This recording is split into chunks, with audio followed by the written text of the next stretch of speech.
क्या आप सोच रहे हैं कि डेटा एंट्री में जॉब कैसे करें? लेकिन क्या आपको पता है कि डेटा एंट्री में जॉब करने के लिए आपको एक्सेल सॉफ्टवेयर की ज़रूरत बहुत होती है। एक्सेल में माइक्रोसॉफ्ट एक्सेल की बात कर रहा हूँ दोस्तों, सर्फ एक्सेल की नहीं। Okay, I am just joking. लेकिन मैं आपको बताऊं कि माइक्रोसॉफ्ट एक्सेल सॉफ्टवेयर खाली डेटा एंट्री के लिए यूज़ नहीं होता है, उसके बहुत सारे यूज़ होते हैं। जहाँ पे भी डेटा के ऊपर कुछ ना कुछ कैलकुलेशंस किए जाते हैं, रिपोर्ट्स बनाए जाते हैं, अलग अलग मल्टीनेशनल कंपनीज में डेटा के ऊपर जब काम होता है तो माइक्रोसॉफ्ट एक्सेल सॉफ्टवेयर यूज़ किया जाता है। और माइक्रोसॉफ्ट एक्सेल के मैंने ढेर सारे वीडियो बनाए हैं, बहुत सारे वीडियोज़ है। आप अगर मेरे चैनल पे विजिट करोगे, लर्न मोर चैनल नाम है मेरे चैनल का, आप पहली बार विजिट कर रहे हो तो नाम बता देता हूँ चैनल का। इसमें एक्सेल के ढेर सारे वीडियो मैंने बनाए, लेकिन बिगिनर्स के लिए ऐसा एक वीडियो नहीं बनाया था जिसमें बिगिनर्स के लिए जो पूरे एक्सेल के पॉइंट्स कवर हो। तो मैंने सोचा कि यार अगर कोई बिगिनर्स मेरे चैनल को विजिट करता है जिसको एक्सेल बिल्कुल पता नहीं है, तो एक्सेल वो चाहता है कि यार डेटा एंट्री में किस तरह से एक्सेल यूज़ किया जाता है, या एक्सेल के अंदर चार्ट्स क्या होते हैं, कॉलम्स, रोज, इंसर्ट क्या होता है, फॉर्मूलाज कैसे इंसर्ट किया जाता है, ये सारी चीज़ें उसको पता नहीं है।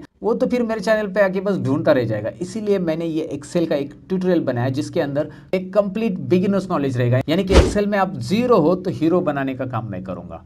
लेकिन आपको इस वीडियो को पूरा देखना पड़ेगा दोस्तों।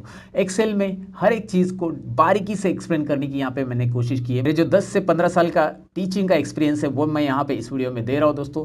ज़रूर इस वीडियो को आप पूरा देखें, तभी आपको समझ में आएगा कि मैंने कितने डिटेल में इसको एक्सप्लेन किया है। क्योंकि इस वीडियो को मैंने इतना लंबा इसलिए बनाया क्योंकि आपको एक ही ट्यूटोरियल में सब कुछ मिले, आपको अलग अलग ट्यूटोरियल ढूंढने की जरूरत ना पड़े, यूट्यूब पे जाकर बार बार ढूंढते रहो कि यार एक्सेल का ये फॉर्मूला कहाँ पे, वो फॉर्मूला कहाँ पे। ये सारी चीज़ों को एक ही जगह पे आपको एक ही वीडियो में मिलने वाला है। नए साल में कुछ नया करने के लिए मैंने एक और चैनल ओपन किया है जिसका नाम है रियल ट्यूटोरियल, जिसके ऊपर आपको सभी वीडियोस की सीरीज मिलेगी। अब मैंने ये नया चैनल इसलिए ओपन किया है क्योंकि उसके अंदर मैं डायरेक्टली वीडियो अपलोड करते जाऊंगा। वहाँ पे ज़्यादा एडिटिंग वगैरह नहीं होगा, लेकिन ज़्यादा नॉलेजेबल वीडियोज़ वहाँ पे रहेंगे। जिनको पढ़ने में बहुत ज़्यादा इंटरेस्ट है उन लोगों के लिए मैंने रियल ट्यूटोरियल चैनल ओपन किया है, जिसके ऊपर मैं डेली वीडियोज़ अपलोड करने की कोशिश करूँगा अलग अलग ट्यूटोरियल के। तो उस चैनल पर जाकर विजिट कीजिए और उस चैनल को सब्सक्राइब करके बेल आइकॉन पे भी क्लिक करके रखिएगा। मैं सतीश लर्न मोर चैनल में आप सबका स्वागत करता हूं। चलिए हमेशा की तरह शुरू करते हैं। Let's begin.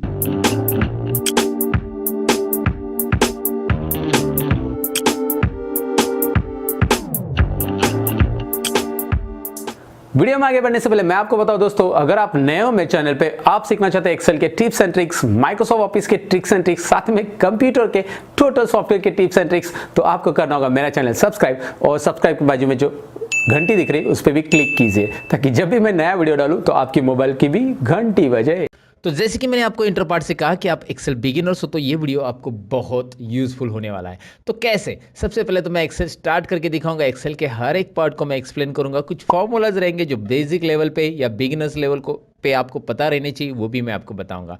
चलिए सबसे पहले हम यहाँ पे एक्सेल स्टार्ट करते हैं। सबसे पहले करना क्या है, यहाँ पे आपको रन कमांड लेना है। आप रन कमांड से स्टार्ट कर सकते हैं। आप सर्च बॉक्स में डायरेक्टली एक्सेल टाइप करेंगे तो भी चलेगा। रन कमांड लेने के लिए आपको स्टार्ट और आर बटन प्रेस करना है, यानी विंडो की प्लस आर। विंडो की प्लस आर स्क्रीन पे मैं आपको दिखा रहा हूँ, और उसके बाद आपको यहाँ पे एक्सेल टाइप करना है। एंड एक्सेल जैसे आप टाइप करोगे, एंटर करोगे, एक्सेल शुरू हो जाएगा दोस्तों। तो जैसे एक्सेल शुरू करूंगा, आपके सामने ये स्क्रीन का लेआउट आ जाएगा। इस तरह की स्क्रीन आ जाएगी। अगर आपका एक्सेल 2013 है, 16 है और 10 है तो थोड़ा बहुत चेंजेस रहेगा उसमें, लेकिन यहाँ पे 13 और 16 क्योंकि एक्सेल के अलग अलग वर्जन है। जो भी वर्जन आप यूज़ करते होगे, डोंट वरी, जो मैं टिप्स या ट्रिक्स एक्सेल की बेसिक बिगिनर लेवल की बताने वाला हूँ वो सभी वर्जन में आपको यूज़फुल रहेगी। इसीलिए मैं कौन सा वर्जन यूज़ करता हूँ इससे कोई फ़र्क नहीं पड़ने वाला, आप कौन सा वर्जन यूज़ करें इससे भी कोई फ़र्क नहीं पड़ने वाला। बस आपको एक्सेल के अंदर जितनी भी चीज़ें मैं यहाँ पे पढ़ाने वाला हूँ वो उस वर्जन में काम आएगी, और नहीं आ रही है, उस वर्जन में नहीं दिखाई दे रही है, तो मैं आपको बताऊँगा कि वो चीज़ें उस वर्जन में नहीं है। कौन सी है? ऐसी कुछ चीज़ें हैं जो कि पुराने वर्जन में नहीं है, लेकिन मैं आपको बताऊंगा। फिलहाल तो आपको यहाँ पे बताऊँ कि स्क्रीन में आपको लेफ्ट साइड में जो रिसेंट फाइल दिखाई दे रही है, ये मैंने बनाई हुई फाइल है। जैसे मैं अलग अलग एक्सेल के डेटा पे काम करता हूँ तो उसमें जितनी भी फाइल मैं सेव करता हूँ वो यहाँ पे आ जाती है रिसेंट फाइल के अंदर, राइट। रिसेंट फाइल का बॉक्स आपको दिखाई दे रहा है। इसके बाद आपको ब्लैंक वर्कबुक दिख रहा है, और उसके बाद माइक्रोसॉफ्ट ने आपको कुछ ऑलरेडी फॉर्मूला ट्यूटोरियल से रिलेटेड पहले से कुछ शीट्स दी है, प्री फॉर्मेटेड शीट्स है, यहाँ से आप ले सकते हैं। उसके ऊपर आप यहाँ पे भी देख सकते हैं business, personal, planner and trackers, list, budgets, ऐसे बहुत सारे माइक्रोसॉफ्ट ने दिए हुए रेडीमेड वर्कबुक्स है। तो एक्सेल की फाइल को वर्कबुक्स बोलते हैं, ये तो आपको समझ में आया होगा। और यहाँ पे आपको दिख रहा है ब्लैंक वर्कबुक। सबसे पहले मैं यहाँ पे ब्लैंक वर्कबुक ही लेना चाहूँगा, क्योंकि ब्लैंक वर्कबुक से हमारा इंट्रोडक्शन शुरू होगा ना दोस्तों। अब यहाँ पे आपको ये स्क्रीन जो दिखाई दे रही है, ये एक्सेल का लेआउट है। एक्सेल की स्क्रीन ऐसी रहेगी, और एक्सेल के अंदर अभी डिटेल में जान लेते हैं कि क्या क्या किसको बोलते हैं।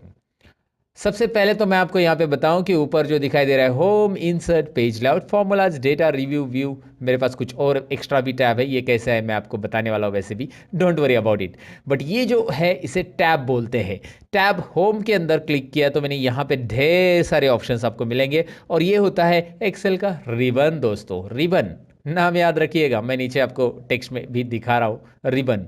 ओके, सो इस रिबन के अंदर आपको यहाँ पे दिखाई दे रहा है क्लिपबोर्ड। क्लिपबोर्ड ग्रुप है, उसके बाद फॉन्ट ग्रुप है, उसके बाद अलाइनमेंट ग्रुप है। ये ग्रुप होते हैं। नंबर ग्रुप है, स्टाइल्स ग्रुप है, सेल्स ग्रुप है, एडिटिंग ग्रुप्स है। ये अलग अलग ग्रुप्स है। इस ग्रुप के बारे में भी हम जानेंगे, कैसे इसके अंदर के ऑप्शंस हम ऑपरेट करेंगे। आपको किसी ने बोला कि होम टैब में अलाइनमेंट ग्रुप है और उसके अंदर मर्ज एंड सेंटर है, तो home tab, alignment group and merge and centre. समझ में आपको ये ग्रुप का काम क्या होता है? मतलब ये ग्रुप वाइज कुछ ऑप्शंस डिवाइड हो चुके हैं, इसके लिए यहाँ पे एक ग्रुप दिए हैं, तो आपको ईजी हो जाता है उस ऑप्शन को फाइंड आउट करने के लिए। जैसे आपको बोला कि कंडीशनल फॉर्मेटिंग ये स्टाइल्स में अवेलेबल है होम टैब के अंदर, तो स्टाइल्स ग्रुप आपको होम टैब में ढूंढना है। होम टैब यहाँ पे है, स्टाइल्स ग्रुप यहाँ पे मिल रहा है आपको, और उसके ऊपर कंडीशनल फॉर्मेटिंग यहाँ पे आपको दिखाई दे रहा है। ये भी हम सीखने वाले हैं दोस्तों, डोंट वरी अबाउट इट। सो ये एक वीडियो ऐसा मैं बना रहा हूँ जिसमें आपको बिगिनर्स लेवल में जो जानकारी होनी चाहिए एक्सेल की, वो पूरी यहाँ पे रहेगी, इसीलिए बने रहिएगा। बस ये तो बताना था मुझे दोबारा, इसीलिए बता दिया। फिलहाल तो मैं आपको यहाँ पे बताऊँ कि यहाँ पे इसके बाद यहाँ पे होम टैब से लेकर ये टैब हो गया, हर एक टैब के अपने अपने ग्रुप्स है और अपने अपने ऑप्शंस है। मतलब यहाँ पे आप देख सकते हैं, इंसर्ट पे क्लिक किया तो tables group, illustration group, add ins group, charts group and ढेर सारे और भी ग्रुप्स है। फिलहाल मैं पढ़ नहीं रहा हूँ। वैसे पेज लेआउट है, वैसे फॉर्मूलाज है, डेटा, रिव्यू एंड व्यू है। अब मैं आपको क्या बता रहा हूँ, आगे ज़रा ध्यान दीजिए। अभी क्या है आगे, ये है नेम बॉक्स। अब ये नेम बॉक्स की जानकारी हम आपको डिटेल में देने वाले। इसका नाम याद रखिए, नेम बॉक्स, और जिस सेल में हम क्लिक करेंगे उसका वो नाम बता रहा है, ये भी आपको यहाँ पे समझ में आ जाएगा। जैसे मैं इस बॉक्स में क्लिक कर रहा हूँ, इस बॉक्स को वैसे सेल बोलते हैं एक्सेल में। ये बॉक्स जो है इसे सेल बोला जाता है, CELL, राइट।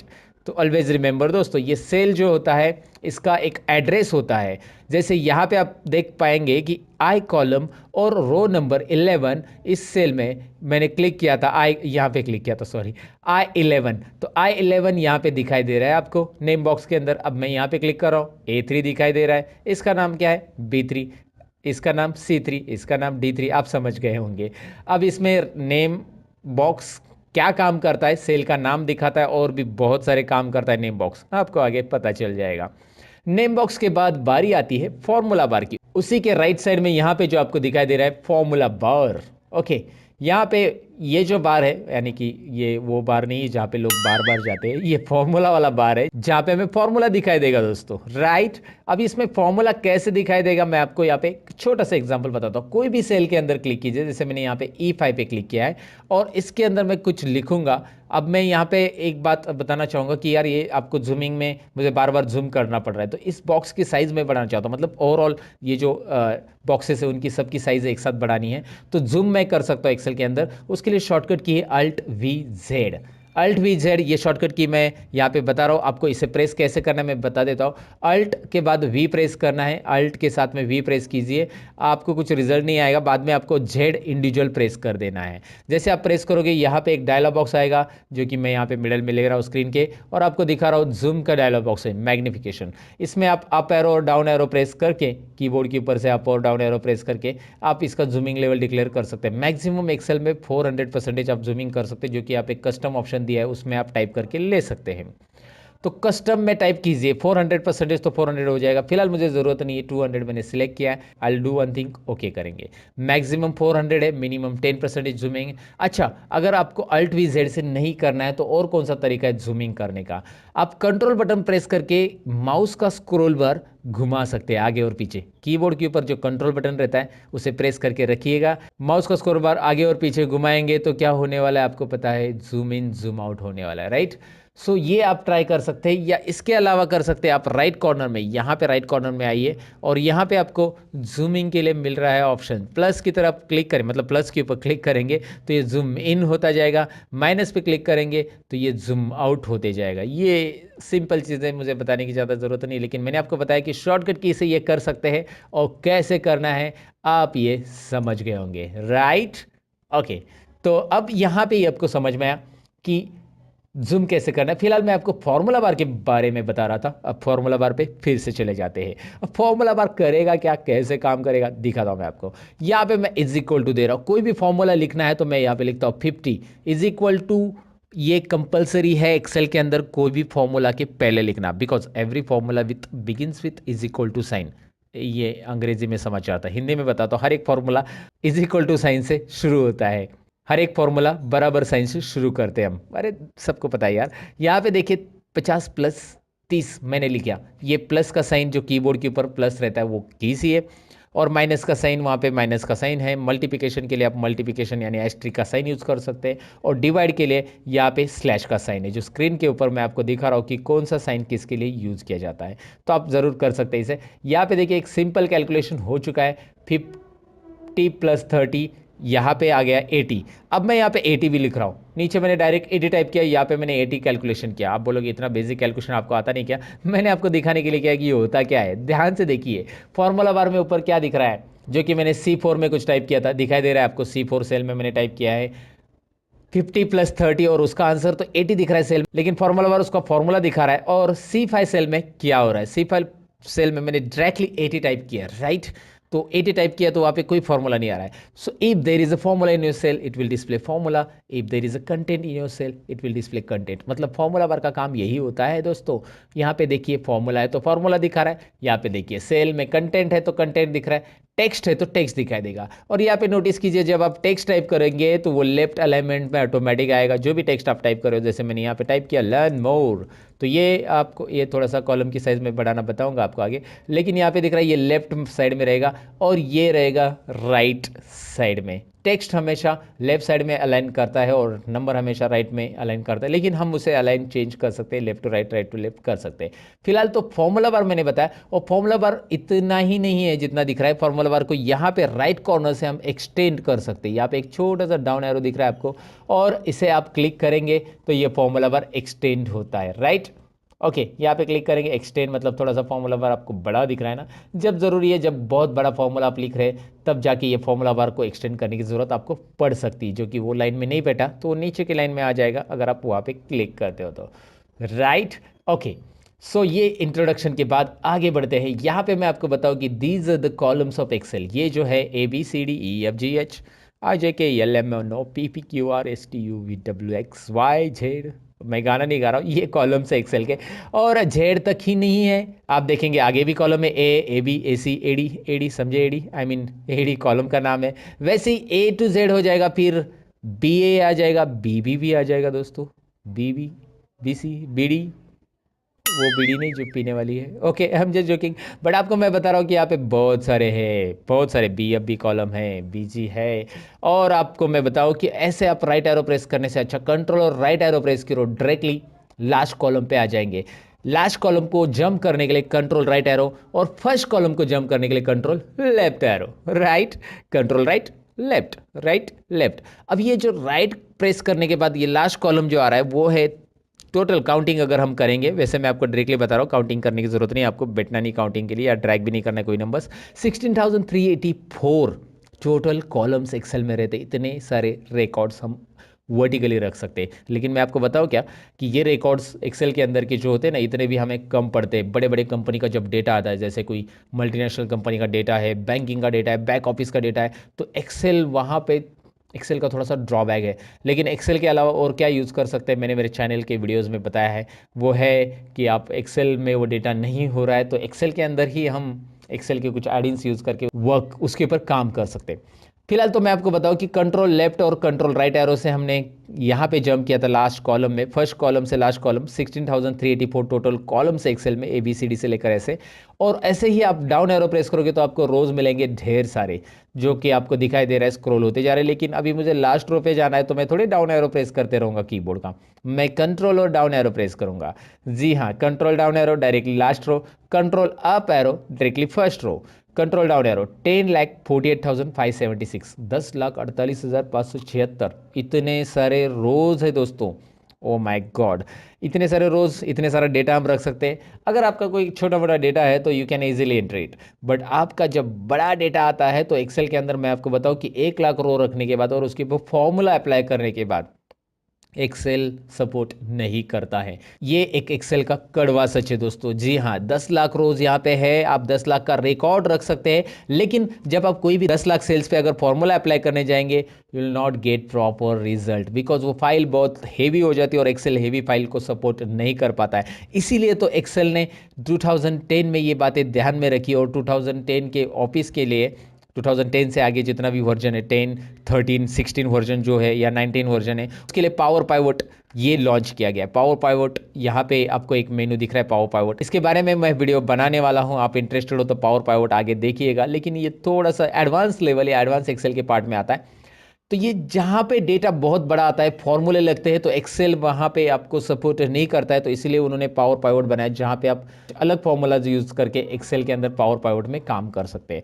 फिलहाल वो बातें तो साइड में रहने दो, हम सीख रहे हैं यहाँ पे कि एक्सेल में इतने सारे रोज रहते हैं, 10,48,576, और पहला रो है हमारा यहाँ पे दिख रहा है control up and down arrow, control right and left arrow. ये जो शॉर्टकट कीज मैं बता रहा हूँ ना, इससे प्रैक्टिस कीजिएगा दोस्तों, तभी तो आपका हाथ बैठ जाएगा कीबोर्ड के ऊपर। और मैंने वैसे एक्सेल के ऊपर 101 शॉर्टकट कीज, मतलब एक्सेल की लगभग सारी शॉर्टकट कीज का एक वीडियो बनाया, काफ़ी इंटरेस्टिंग है, प्रैक्टिकल एक्सप्लेन करके बताया उस वीडियो में मैंने कि किस तरह से हम एक्सेल की ये शॉर्टकट कीज को यूज करके हमारा काम आसान कर सकते हैं। तो ज़रूर उस वीडियो को एक बार चेक कर लेना, उसकी लिंक मैं आपके लिए डिस्क्रिप्शन में दे दूंगा इस वीडियो के। ओके, फिलहाल तो हम यहाँ पे बढ़ते आगे। यहाँ पे कॉलम्स और रोज मैंने बताया, और कॉलम और रोज के इंटरसेक्शन में, यानी कि दोनों के एक दूसरे को जहाँ पे वो छेड़छाड़ करते हैं, आई मीन यहाँ पे आपको दिख रहा है एक बॉक्स बन रहा है, तो यहाँ पे इंटरसेक्शन जो हो रहा है उसको सेल बोलते हैं, जो कि सेल का हर एक का एड्रेस आ जाता है, यहाँ पे मैंने बताया था आपको। लेकिन जैसे आप ऐसे सेल सेलेक्ट कर ले हो तो इसे बोलते हैं रेंज ऑफ सेल।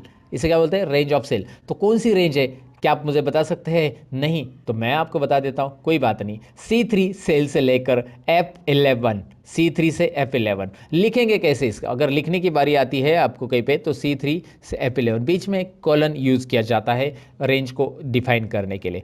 तो ये रेंज हो गया। अगर आप ये सिलेक्ट करेंगे, टेल मी नाउ, D3 से लेकर F11, राइट? तो ये रेंज ऑफ सेल होता है, जो कि आपको याद रखना है, जिसमें हेड सेल हमेशा वाइट रहता है और बाकी सेल इस तरह से रहती है। तो रेंज ऑफ सेल या ग्रुप ऑफ सेल को एक साथ सेलेक्ट करने के बाद रेंज कौन सी होती है वो मैंने आपको बता दिया। नेम क्या होता है ये मैंने बता दिया। उसके बाद हम बढ़ते हैं आगे शीट की तरफ। यहाँ पे आपको दिखाई दे रहा है नीचे शीट 1 आ चुका है, और ऐसे आप एक्सेल में ढेर सारे शीट ले सकते हैं अलग अलग रिकॉर्ड्स रखने के लिए। मैं यहाँ पे बस प्लस पे क्लिक करते जा रहा हूँ। वैसे मैं शॉर्टकट की भी बता देता हूँ, शिफ्ट और F11, शिफ्ट और F11 करेंगे तो शीट इंसर्ट होगी। लेकिन जब आप कीबोर्ड से, मतलब शॉर्टकट की से शीट इंसर्ट करते, देखिए मैं शिफ्ट F11 कर रहा हूँ तो वो लेफ्ट साइड में इंसर्ट होगी, वो यहाँ पे लेफ्ट साइड में इंसर्ट हो रही है, दिखाई दे रहा है आपको? शीट शिफ्ट प्लस F11 करने से क्या होगा? शीट लेफ्ट साइड में इंसर्ट हो रही है। और अगर यहाँ पे प्लस पे क्लिक करके आप इंसर्ट करते हो तो वो राइट में इंसर्ट हो रही है, राइट? ओके, समझ में आपको? वो शीट को आप ऐसे अरेंज कर सकते हैं। वैसे ये 7 नंबर को यहाँ पे ड्रॉप करना है, 8 नंबर को यहाँ पे ड्रैग एंड ड्रॉप करना है, बस माउस का बटन क्लिक करके रखिए, ड्रैग एंड ड्रॉप, राइट? ये ऑर्डर में आ चुका है। कोई भी शीट कहीं पे भी आप रख सकते हैं।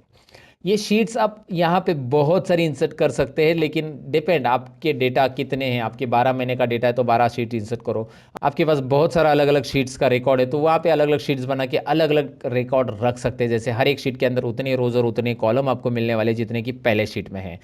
और यहाँ पे शीट से रिलेटेड कुछ और टिप्स एंड ट्रिक्स है जो आगे हम मैं आपके साथ शेयर करूंगा, लेकिन शीट को डिलीट कैसे करना है और रीनेम कैसे करना है ये चीज़ें बता के जाऊंगा। यहाँ पे कुछ बेसिक चीज़ें शीट से रिलेटेड देखते हैं। जैसे इस शीट में कुछ नाम देना है तो आप यहाँ पे राइट क्लिक कीजिए इस शीट के ऊपर और रीनेम ऑप्शन। इससे होगा क्या, इस शीट को आप कस्टमाइज नेम दे सकते हैं।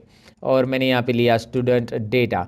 जब भी मैं शीट का नाम दूंगा तो मेरा रिकमेंडेशन आपको ये रहेगा कि यहाँ पे अंडरस्कोर साइन ऐड कीजिए, स्पेस ना दीजिए। स्पेस भी दे सकते हैं आप, स्पेस से भी नाम ऐड होता है, कोई इशू नहीं है। बट मेरा रिकमेंडेशन इसलिए रहेगा क्योंकि आगे जाकर एक्सेल जब एडवांस आप सीखोगे तो आपको ये नाम देने की अगर आदत है तो इस नाम का बेनिफिट ये होता है कि जब आप प्रोग्रामिंग में इस शीट का नाम यूज़ करना चाहते हो तो कर सकते हैं, एक्सेल की VBA कोडिंग में वगैरह। तो इसलिए मैं आपको थोड़ा सा ऐसा प्रिपेयर करूंगा कि भाई आप थोड़े से एडवांस भी जानते हो एक्सेल के अंदर कि एक्सेल के अंदर शीट को नाम कैसे देना है। फिलहाल यहाँ पे मैंने स्पेलिंग मिस्टेक कर दी है, ओके उसको मैंने करेक्ट कर दिया। ओके स्टूडेंट डेटा, ऐसे शीट को आप राइट क्लिक करके रीनेम कर सकते हैं। नहीं चाहिए तो शीट को यहाँ से आप डिलीट कर सकते हैं, या आप ऊपर इंसर्ट है इंसर्ट भी कर सकते हैं शीट को। इसी शीट का कॉपी बनाना है कॉपी कर सकते हैं, इसका कोड भी है, प्रोटेक्ट भी है, इसका टैब कलर भी है। कोड प्रोटेक्ट जो है वो आगे देखने वाले हैं। फिलहाल टैब कलर देखिए, यहाँ पे टैब कलर मैं दे रहा हूँ। हर एक शीट को अलग अलग कलर देके आप इस तरह से फॉर्मेटिंग रख सकते हैं दोस्तों, राइट। सो ये तो चीज़ें आपको समझ में आई कि शीट कैसे इंसर्ट करते हैं, डिलीट कैसे करना है। लेकिन एक बात मैं यहाँ पे बताना चाहूँगा, शीट के अंदर मैंने कुछ कंटेंट लिखे हैं and after that I am going to delete this sheet. Right now I am going to delete, so it will show you one message. एक शीट का मैसेज आ रहा है, Microsoft Excel will permanently delete this sheet, do you want to continue. ये Excel क्या कर रहा है, पूरी की पूरी शीट परमानेंटली डिलीट कर रहा है। अगर आप इसे डिलीट करते हो तो आपको डेटा मिलने वाला नहीं है। मैंने डिलीट कर दिया, आप बोलोगे मैं अंडू कर सकता हूँ, नहीं होगा अंडू। कंट्रोल Z यहाँ पे नहीं चलेगा दोस्तों, कंट्रोल Z चलेगा बस आप जब शीट के अंदर के कुछ डेटा डिलीट करते, जैसे यहाँ पे डेटा डिलीट कर दिया, गलती से डिलीट हो गया, तो एक्सेल ने हमें दिया है अंडू या माइक्रोसॉफ्ट ने हमें दिया है अंडू। हमारी गलतियाँ माइक्रोसॉफ्ट हमें माफ़ करता है, एक नहीं 100 गलतियाँ भी अंडू कर सकते हैं हम, लाइफ में नहीं कर सकते, इतना याद रखना। I am just joking. Okay तो यहाँ पे अंडू कर दिया मैंने, कंट्रोल Z से अंडू हो गया, राइट। तो शीट के अंदर का डेटा डिलीट हो गया तो कोई बात नहीं, लेकिन शीट डिलीट हो गई तो वो अंडू नहीं होती, इसीलिए उसका डेटा चाहिए या नहीं चाहिए वो आपको कंफर्म करना है। यहाँ पे परमानेंट डिलीट हो रहा है, परमानेंट डिलीट तो आप समझ गए होंगे, राइट। तो आपको यहाँ पे शीट डिलीटेशन के बारे में एक चीज़ मुझे बतानी थी, मैंने बता दी। शीट प्रोटेक्शन और बाकी सारी चीज़ें जो है शीट से रिलेटेड आगे सीखने वाले हैं। इंट्रोडक्शन में आगे मैं आपको बताऊंगा कि एक्सेल की स्क्रीन को आपको छोटा करना है तो उसके लिए मतलब रिस्टोर करना है स्क्रीन को, तो उसके लिए शॉर्टकट की मैं बता रहा हूँ, अल्ट स्पेस और R बटन प्रेस कीजिए। देखिए alt space R, alt space X, interesting है, अल्ट स्पेस R स्मॉल हो गया, अल्ट स्पेस X। इस तरह से एक्सेल की स्क्रीन को आप छोटा बड़ा कर सकते हैं। ये शॉर्टकट कीज एक इंपॉर्टेंट है जो कि मैंने आपको बता दी। यहाँ पे आगे चलते हैं अभी डेटा के ऊपर और काम करते हैं कुछ एक्सेल के अंदर, साथ में उसकी फाइल कैसे सेव होती है, कौन कौन से फॉर्मेट में सेव किया जाता है, ये चीज़ें भी हम यहाँ पे देखते हैं। तो इंट्रोडक्शन के बाद अब नेक्स्ट पार्ट की तरफ बढ़ते हैं जिसमें डेटा टाइपिंग कैसे करना है यहाँ पे देखेंगे। एक्सेल के अंदर डेटा एंट्री होता है, ये आपने सुना ही होगा, लेकिन डेटा एंट्री कैसे करना है आपके सबके मन में ये क्वेश्चन रहेगा। तो सबसे पहले तो मैं क्या करता हूँ, इस वर्कबुक, ये दिख रहा है बुक 1 आ चुका है, इसको मुझे अभी क्लोज करना है, मुझे नया बुक लेना है, तो मैं कंट्रोल W करूँगा, कंट्रोल W क्लोज बुक। ये जो है एक्सेल वर्कबुक नहीं क्लोज होगा, जो हमारा ओपन बुक है, ओपन फाइल है एक्सेल की, वो क्लोज होगी। So do you want to save it, हमें सेव नहीं करना है, डोंट सेव पे मैं क्लिक करता हूँ। कंट्रोल N करूंगा नया वर्कबुक लेने के लिए, जहां पे आपको दिखाई दे रहा है नीचे आप देख सकते हैं शीट 1 नया फ्रेश आ चुका है, इस वर्कबुक का नाम देख सकते हैं बुक 2 आ चुका है, right. Okay so now I will do one thing, पहले तो इसे जूम करूंगा, अल्ट V Z, हमेशा की तरह जूम हो गया। इसमें अभी कंटेंट टाइप करने के लिए मैं कोई भी रिकॉर्ड लेता हूं जो कि आपके फैमिलियर रहेगा, आपको पहचान का रहेगा, आपको इजी लगेगा, ऐसा डेटा जो कि हमने देखा रहेगा वो लेता हूं। सीरियल नंबर लेने के बाद मैंने लिया नेम ऑफ स्टूडेंट, आप कुछ भी ले लीजिए, एम्प्लॉय लीजिए या कुछ और। तो यहाँ पे देखिए बी और सी कॉलम के अंदर, यहाँ पे आपको दिखाई दे रहा है कि बी कॉलम के अंदर के कंटेंट सी में जा चुके हैं। ऐसा होना चाहिए क्या? नहीं, बी ने सी की जगह भी ले लिए, नहीं बी ने बी की जगह लेनी चाहिए, तो बी को जगह थोड़ी सी बड़ी चाहिए। इसके लिए हम करेंगे क्या, यहाँ पे बी और सी कॉलम के बीच में माउस लेके आएंगे, बी और सी कॉलम के बीच में जब हम माउस लाएंगे you will find out arrow, दिखाई दे रहा है ना। इससे क्या होगा, इससे आप ड्रैग कीजिए क्लिक करके, माउस से साइज बढ़ेगी, या फिर आप डबल क्लिक कीजिए, देखिए डबल क्लिक किया तो भी चलेगा, या ड्रैग करेंगे तो भी चलेगा, इट्स अप टू यू कि आपको क्या करना है। यहाँ पे कैसे करना है। डबल क्लिक करने और ड्रैग करने में फ़र्क क्या होता है? ड्रैग करने में आप एक्स्ट्रा साइज़ भी बढ़ा सकते हैं, लेकिन डबल क्लिक जब आप करते हो तो जितने कंटेंट की साइज़ है उतनी ही हो जाती है। अच्छा, इसके लिए कीबोर्ड का शॉर्टकट की भी है, मैं आपको बताऊंगा आगे। चलिए आगे देखेंगे कीबोर्ड से कैसे होगा वो भी। फिलहाल आपको मैं यहाँ पे बताता हूँ सब्जेक्ट 1, सब्जेक्ट 2, सब्जेक्ट 3, और यहाँ पे हम टोटल करेंगे। उसके बाद हम यहाँ पे मैक्स भी निकालेंगे। ये सब बेसिक फार्मूलाज हम इसमें कवर कर लेंगे। मिनिमम लेंगे, काउंट लेंगे, एवरेज लेंगे एंड परसेंटेज लेंगे। आप बोलेंगे एवरेज और परसेंटेज वो एक ही होता है? नहीं, देखेंगे एक ही होता है कि नहीं होता है, यहाँ पे पता चलेगा आपको। साथ में हम रिजल्ट भी निकालेंगे, ग्रेड भी निकालेंगे। ये सारी चीज़ें यहाँ पे देखेंगे कैसे करना है। सबसे पहले तो यहाँ पे सीरियल नंबर के नीचे कर्सर रखिए एंड नाउ टाइप 1 और 2।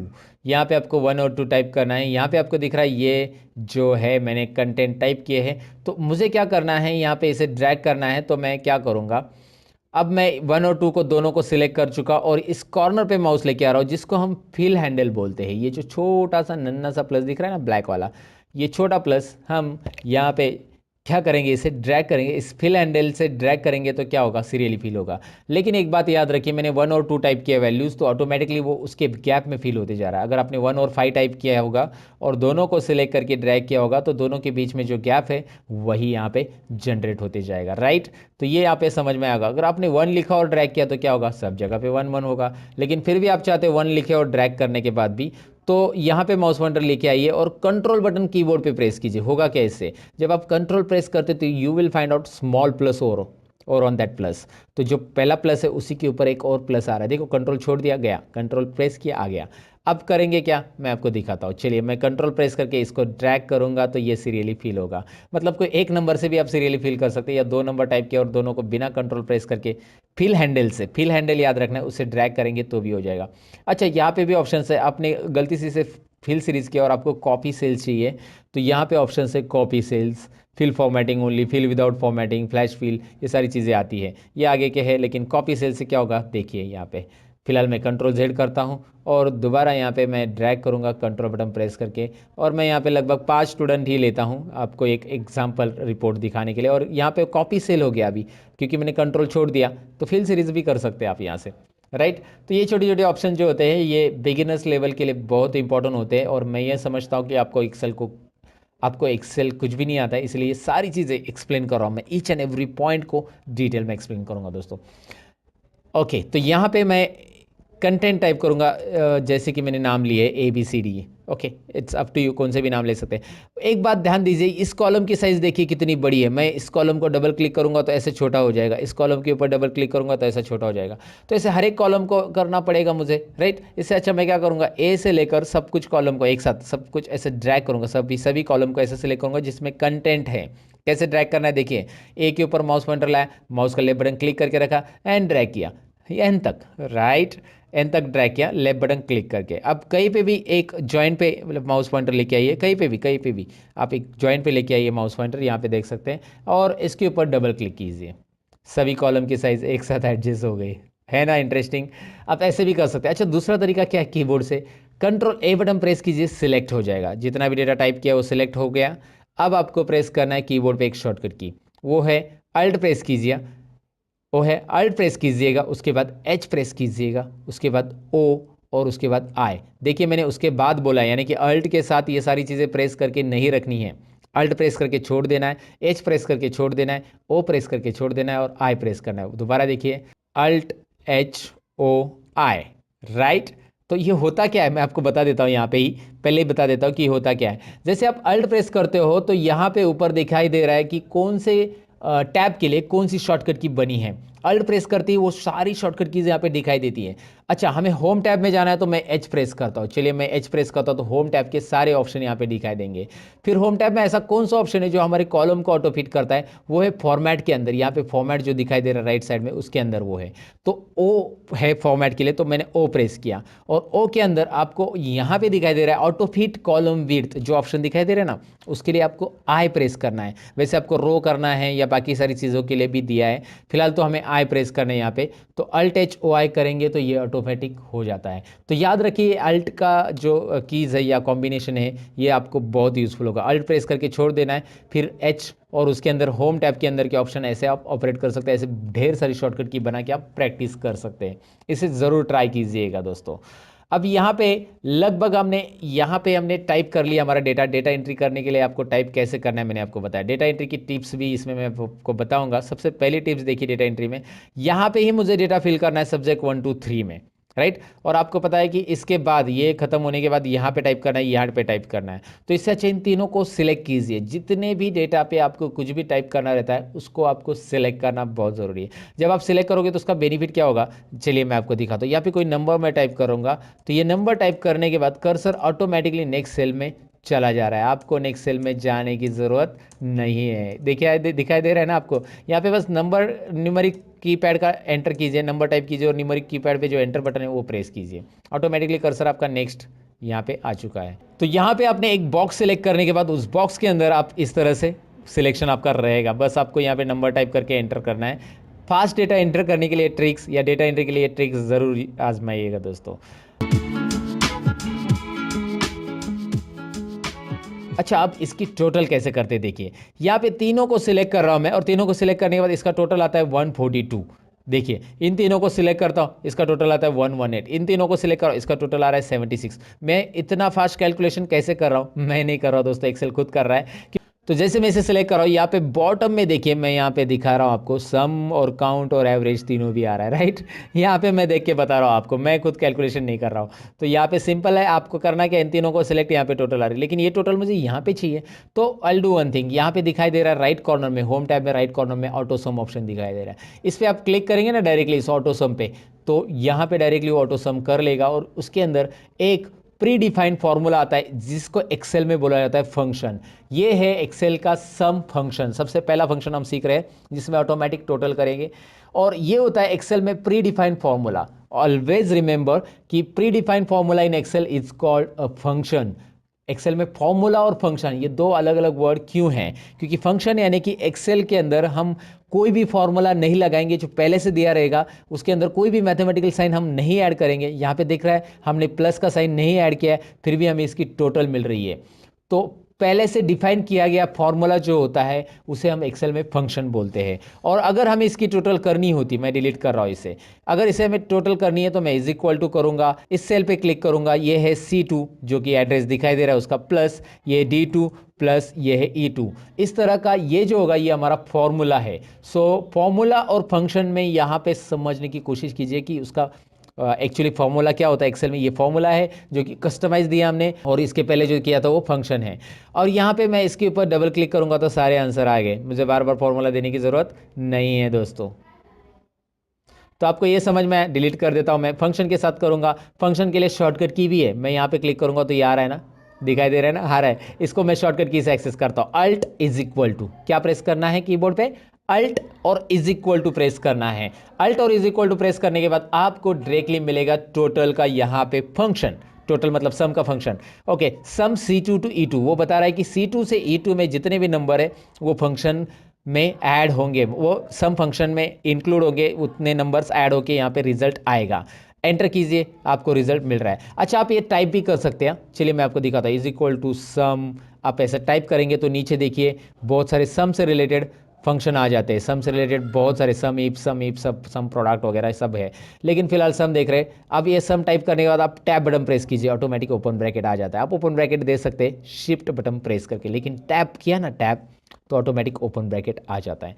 अब करना क्या है, सब्जेक्ट 1 2 3 इन तीनों को सिलेक्ट कीजिए। C2 से E2 मैंने सिलेक्ट किया है, C2 टू E2 ये मैंने सिलेक्ट किया, और ब्रैकेट क्लोज कीजिए। एंटर करने के बाद एक्सेल खुद ब्रैकेट क्लोज कर देता है। एक्सेल के पास सेंस है, यस सेंस ऑफ ह्यूमर है एक्सेल के पास दोस्तों। कैसे, मैं आपको बता देता हूँ। यहाँ पे पहला सेंस क्या दिया कि यहाँ पे उसने ट्रैक किया कि यहाँ पे टेक्स्ट है और यहाँ पे आपका नंबर है, तो उसने ऑटोमेटिकली इतनी रेंज ली। Alt is equal to shortcut की प्रेस करने के बाद मुझे रेंज सिलेक्ट करने की जरूरत नहीं पड़ी। दूसरी चीज़, अगर यहाँ पे कोई नंबर रहता तो ऑटोमेटिकली वो सारे के सारे नंबर ले लेता, 1 भी नंबर है और ये भी ले लेता, राइट। तो ये भी याद रखना है। दूसरी चीज़, यहाँ पे ब्रैकेट क्लोज मैंने नहीं किया, एंटर किया, एक्सेल ने ऑटोमेटिक ब्रैकेट क्लोज करके दे दिया है ना। छोटी छोटी चीज़ें आपको यहाँ पे पहले से समझनी है। और यहाँ पे डबल क्लिक करूंगा तो एक्सेल जानता है कि अभी करना क्या है उसको। यहाँ पे ये जो दिख रहा है ना फिल हैंडल, इसे आप क्लिक एंड ड्रैग कीजिए या डबल क्लिक कीजिए। अगर आप बोलो यार माउस से नहीं करना है सर, तो मैं आपको बता देता हूँ कि इसे क्लिक कीजिए, शिफ्ट और डाउन एरो प्रेस करके रखिए ऐसा, और कंट्रोल D बटन प्रेस कीजिए। कंट्रोल D फील डाउन, बहुत सारे शॉर्टकट की जो बेसिक लेवल पे आपको आनी चाहिए, कंट्रोल डी, जिससे आप लोगों को इंप्रेस कर सकते हैं ये करके, इसीलिए ये बेसिक शॉर्टकट कीज आपको याद रखने। सिलेक्ट करके कंट्रोल डी कीजिए, फिल डाउन, या फिर आप डबल क्लिक कीजिए, आ जाएगा यहाँ पे आपको इसका जवाब मिल जाएगा। तो मैंने आपको बताया कि इसका टोटल कैसे निकालना है। टोटल निकालने का जो प्री डिफाइंड सम है वो क्या होता है, फॉर्मूला भी हम दे सकते हैं, लेकिन फॉर्मूला देंगे तो वो बहुत लंबा भी हो जाता है, पेचीदा भी हो जाएगा, बराबर ना। सपोज एग्जांपल ले लो ना, लाइक आपको इसकी टोटल करनी है, इसकी टोटल करनी है, इसकी, तो इसके लिए 5 सेल है, 1 2 3 4 5 सेल, तो इतना बड़ा फॉर्मूला देने से अच्छा क्लिक कीजिए, अल्ट इज इक्वल टू कीजिए और एंटर बटन प्रेस कीजिए, राइट। यहाँ पे भी क्लिक कीजिए, अल्ट इज इक्वल टू कीजिए, एंटर बटन प्रेस कीजिए, ऐसे आप इसकी टोटल कर सकते हैं। अल्ट इज इक्वल टू से होता क्या है समझ में आपको। फिलहाल तो यहाँ पे अल्ट इज इक्वल टू इसकी टोटल, और यहाँ पे डबल क्लिक आ गया। मैक्स निकालने के लिए यहाँ पे ऑटो सम के अंदर जो कॉर्नर में, राइट कॉर्नर में आपको दिखाई दे रहा है, इसके अंदर आपको max, mean, count numbers, average और सम तो हमने निकाल लिया। तो अभी मैक्स निकालना है, तो मैं मैक्स पे क्लिक करता हूँ। यहाँ पे उसने क्या कर लिया, बाय डिफॉल्ट लेफ्ट साइड के सभी नंबर ले लिए। देखिए अब मैंने आपको बताया था एक्सेल में सेंस है, आप बोलोगे यार मुझे तो सब्जेक्ट 1 2 3 इन तीनों में से मैक्सिमम निकालना है, टोटल नहीं लेना है। तो एक्सेल ने क्यों लिया टोटल, क्योंकि भाई एक्सेल को नंबर मिल रहा है और नंबर ऑटोमेटिक एक्सेल ट्रैक करेगा। अब करना क्या है, आपको इन तीनों को सिलेक्ट करना है ना, ड्रैग करके माउस का पॉइंटर 45 से लेकर 65 तक ड्रैग कीजिए। Max C2 to E2 formula दिख रहा है आपको आगे, आई मीन फंक्शन दिख रहा है आपको आगे, ये मैक्सिमम निकालेगा। डबल क्लिक कीजिए, ये मैक्स, इनमें तीनों में कौन सा मैक्सिमम मार्क्स है वो आपको यहाँ पे डिस्प्ले करेगा। वैसे आप मिनिमम भी डिस्प्ले कर सकते हैं। करना क्या है, मिनिमम के लिए आपको सिंपल देना है, यहाँ पे is equal to sign minimum MIN type कीजिए, उसके बाद टैब बटन प्रेस कीजिए, आप यहाँ पे इसे सिलेक्ट कीजिए, तीनों सब्जेक्ट को एंटर कीजिए। फॉर्मूला आप टाइप करके भी कर सकते हैं। करना क्या है मैंने आपको बताया, देखिए काउंट में बताता हूँ। करना क्या है, is equal to COUNT, UN type किया तो भी ऑटोमेटिक नीचे हाईलाइट हो रहा है। उसके बाद नीचे जैसे ही वो ब्लू कलर में हाईलाइट होता है वो फॉर्मूला जो भी हमारा रिक्वायर्ड है, टैब बटन प्रेस करने से आगे का T वगैरह टाइप करने की जरूरत नहीं पड़ेगी। फिर आप इन तीनों को सिलेक्ट करेंगे, फिर आप क्लोज करेंगे ब्रैकेट को, फिर आप एंटर करेंगे और फिर आप ही करेंगे सब कुछ। यहाँ पे डबल क्लिक करना है, दोनों को एक साथ सिलेक्ट करके मैंने डबल क्लिक किया। ये फॉर्मूलाज वहाँ से भी आप ले सकते हैं ऑटो सम से, लेकिन मैंने इसको बताया इस तरह से। अच्छा आपने बोला कि सर जैसे इसको अल्ट इज इक्वल टू से किया, वैसे ये नहीं होगा क्या कोई शॉर्टकट की से, राइट ना, शॉर्टकट की से भी तो होना चाहिए। दरअसल इसके लिए शॉर्टकट कीज मैंने आपको बताई है। आप बोलोगे यार कभी बताइए, अभी तो मैं एक्सपेंशन पढ़ाया, मैंने बताया था आपको अल्ट करिए, H कीजिए, H करने के बाद ऑटो सम के लिए क्या आता है देखिए वहाँ पे, ज़रा ध्यान से देखिए, मैं जूम करके भी बता रहा हूँ। वहाँ पे ऑटो सम के लिए क्या आ रहा है, U आ रहा है, U आ रहा है तो मैं U प्रेस करता हूँ और U के अंदर मैक्स निकालना है तो M, राइट। अब यहाँ पे आपको माउस यूज़ नहीं करना पड़ा, right, alt H U M, shift और लेफ्ट एरो प्रेस करूँगा क्योंकि मैंने यहाँ पे जो सिलेक्शन देखा था वो 3 सेल का चाहिए था मुझे और 4 सेल का आ रहा है। शिफ्ट और left arrow, shift button hold down करके लेफ्ट एरो कीबोर्ड का प्रेस करने से एक सिलेक्शन, एक सेल कम होगी और एंटर कीजिए। क्या हो रहा है ज़रा देखिए, वापस देखिए, अल्ट H U और I यानी मिनिमम, शिफ्ट और लेफ्ट एरो कितनी बार, 2 बार, एंटर। मैंने माउस को हाथ ही नहीं लगाया, इसके लिए माउस की ज़रूरत ही नहीं पड़ी मुझे। एक बार आपकी प्रैक्टिस होगी ना तो आपको माउस की ज़रूरत ही नहीं यार, मतलब मैं आपको बता रहा हूँ, वैसे माउस की ज़रूरत पड़ती है कभी कभी चार्ट्स वगैरह के लिए, लेकिन फिलहाल ऐसे डेटा के लिए तो ज़रूरी नहीं जहाँ पे फॉर्मूलाज आपको ईजिली अप्लाई करने हैं। Alt H home tab, U auto sum और काउंट नंबर्स के लिए है C, राइट। वहाँ पे आप देख सकते हैं राइट साइड में जो छोटा सा बॉक्स आ रहा है, छोटा सा नन्हा सा प्यारा सा बॉक्स में देख सकते हैं, सम के लिए यस था, एवरेज के लिए A है, काउंट के लिए C है, मैक्सिमम के लिए M है, मिनिमम के लिए I है। फिलहाल C प्रेस करते हैं और यहाँ पे 6 सेल सिलेक्ट हो गए C2 to H2। तो करेंगे क्या, कीबोर्ड से करना है, माउस से तो आप कर सकते हैं लेकिन कीबोर्ड से करना है तो शिफ्ट लेफ्ट एरो 3 बार, क्योंकि 3 सेल रिमूव करने हैं, एंटर कीजिए। Alt H U A, average के लिए शिफ्ट लेफ्ट एरो 4 बार और एंटर कीजिए, राइट। अब मुझे ये भी कीबोर्ड से ही करना है तो मैं करूँगा क्या, शिफ्ट और राइट एरो, फिर शिफ्ट और डाउन एरो और फिर control D, right. Okay, got it दोस्तों। तो ये आपको समझ में आया कि मैंने मैक्स, मीन, काउंट, एवरेज कैसे निकाला। इंटरेस्टिंग है, कोई डिफिकल्टी नहीं है इसमें, कीबोर्ड से कैसे करना है, माउस से कैसे करना है, दोनों चीज़ें मैंने आपको बताई। अच्छा एक बात, एक सवाल मैं आपको पूछना चाहूँगा यहाँ पे कि एवरेज और परसेंटेज सेम रहते हैं क्या? ज़रा मुझे कमेंट सेक्शन में ज़रा बता देना कि एवरेज और परसेंटेज सेम रहते हैं क्या। आप अपना आंसर चेक कर लेना, कमेंट में पहले आंसर लिख देना और फिर यहाँ पे मैं आपको आंसर बता रहा हूँ। एवरेज और परसेंटेज सेम रहते हैं या नहीं रहते हैं, यहाँ पे आपको पता चलेगा, खुद मैं कैलकुलेट कर रहा हूँ। मैं इसका ज़रा कॉलम की साइज़ बढ़ा लूँगा क्योंकि एवरेज जो है पॉइंट्स में आता है और वो पॉइंट्स नहीं दिख रहे थे, तो मैंने कॉलम की साइज़ बढ़ा दी। लेकिन यहाँ पे ज़्यादा डेसिमल आ रहे हैं, इतने ज़्यादा डेसिमल प्लेसेस हमें चाहिए कि देखिए कॉलम की साइज़ बढ़ाइए, इतने सारे डेसिमल आ रहे हैं। तो डेसिमल प्लेसेस को अगर कम ज़्यादा करना है या एक एक पर्टिकुलर डेसिमल में रखना है, तो यहाँ पे होम टैब में आपको ऑप्शन दिया गया है नंबर फॉर्मेट में, ये नंबर ग्रुप दिख रहा है ना, उसमें आपको यहाँ पे ये जो ऑप्शन दिखाई दे रहा है डिक्रीज डेसिमल है, और यहाँ पे मैं डिक्रीज कर दिया पूरा का पूरा, लेकिन मुझे यहाँ पे राउंड फिगर मिलेगा फिर, तो मैं इंक्रीज डेसिमल पे क्लिक करूँगा। इंक्रीज डेसिमल पे क्लिक जैसे करूँगा 1 2, ये इंक्रीज और डिक्रीज डेसिमल यहाँ पे याद रखना है, इंक्रीज डेसिमल डिक्रीज डेसिमल। सो यहाँ पे बस क्लिक करेंगे तो आपको मिल जाएगा वो ऑप्शंस। यहाँ पे डबल क्लिक कीजिए, कॉलम की साइज़ यहाँ पे एडजस्ट हो जाएगी। ये 2 डेसिमल मैंने रख दिया। अब यहाँ पे परसेंटेज के लिए फॉर्मूला हमें देना पड़ेगा क्योंकि कोई फंक्शन अवेलेबल नहीं है एक्सेल के अंदर, और परसेंटेज का जो फॉर्मूला रहेगा हम कैसे करेंगे, is equal to this is our total divide by what is next, total divide by out of marks, कितने में से मिला ये तीनों भी सब्जेक्ट 100 मार्क्स के मेरे, मतलब पहले सब्जेक्ट 1 को 100 में से मिला है, सब्जेक्ट 2 को 100 में से मिला है और सब्जेक्ट 3 को 100 में से मार्क्स मिला है, तो तीनों 300 में से मुझे मिले हैं, इसलिए 300 इंटू 100, राइट।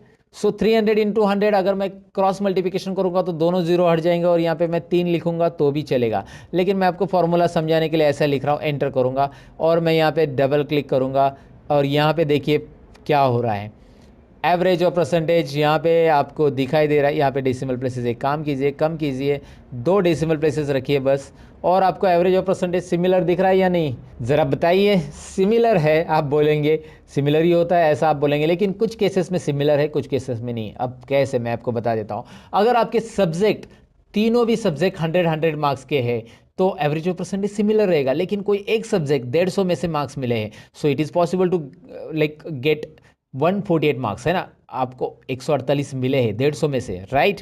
इधर 100 में से मिले आपको 98 और इधर 100 में से मिले आपको 95।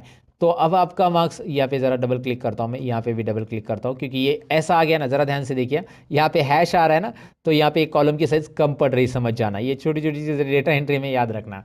तो आपको कॉलम की साइज़ बढ़ा देना है, डबल क्लिक करना है, ऐसे आप कर सकते हैं। आपको यहाँ पे ये समझना है कि यहाँ पे टोटल कितनी है, 341, यानी 350 में से ये मिले हैं आपको, 300 में से नहीं मिले। So average can be greater then 100, हो सकता है ना, एवरेज तो 100 से ज़्यादा हो सकता है, लेकिन परसेंटेज हो सकता है क्या, 113%, कभी सुना है किसी स्टूडेंट को मिले? तो भैया आपका कैलकुलेशन तो गलत है, क्योंकि ये मिले हैं आपको 350 में से, तो यहाँ पे एक तो आप 350 लिखो या फिर इसको आप इस तरह से लिखो 3.5, ये भी चलेगा क्योंकि क्रॉस मल्टीप्लिकेशन में 2 जीरो जो है इधर पॉइंट में आ जाएंगे। तो ये देखिए आपका जवाब क्या आएगा, इस तरह के आपके परसेंटेज रहेंगे, 97% आपको मिले रहेंगे और एवरेज इस तरह से रहेगा। तो एवरेज और परसेंटेज अलग अलग होगा जब आपके सब्जेक्ट के मार्क्स कुछ अलग ही है, 100 नहीं है, 100 में से है तो एवरेज और परसेंटेज सिमिलर रहेगा।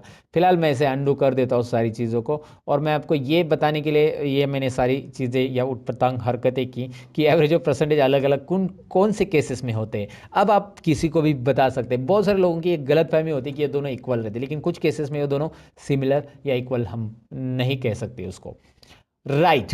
अब रिजल्ट और ग्रेड तो हम निकालने वाले दोस्तों, ये ज़रा ट्रिकी फॉर्मूला, यहाँ पे इफ कंडीशन हम सीखने वाले हैं और इफ कंडीशन से हम रिजल्ट और ग्रेड कैसे निकालेंगे सीखेंगे। लेकिन उसके पहले कुछ चीज़ें हम यहाँ पे सीख लेंगे। सबसे पहले तो हम कंडीशनल फॉर्मेटिंग सीख लेंगे। अब कंडीशनल फॉर्मेटिंग इनके ऊपर मुझे देनी है, सब्जेक्ट 1 2 3 को मैंने सिलेक्ट किया है। होता क्या है, होम टैब में कंडीशनल फॉर्मेटिंग एक ऑप्शन है।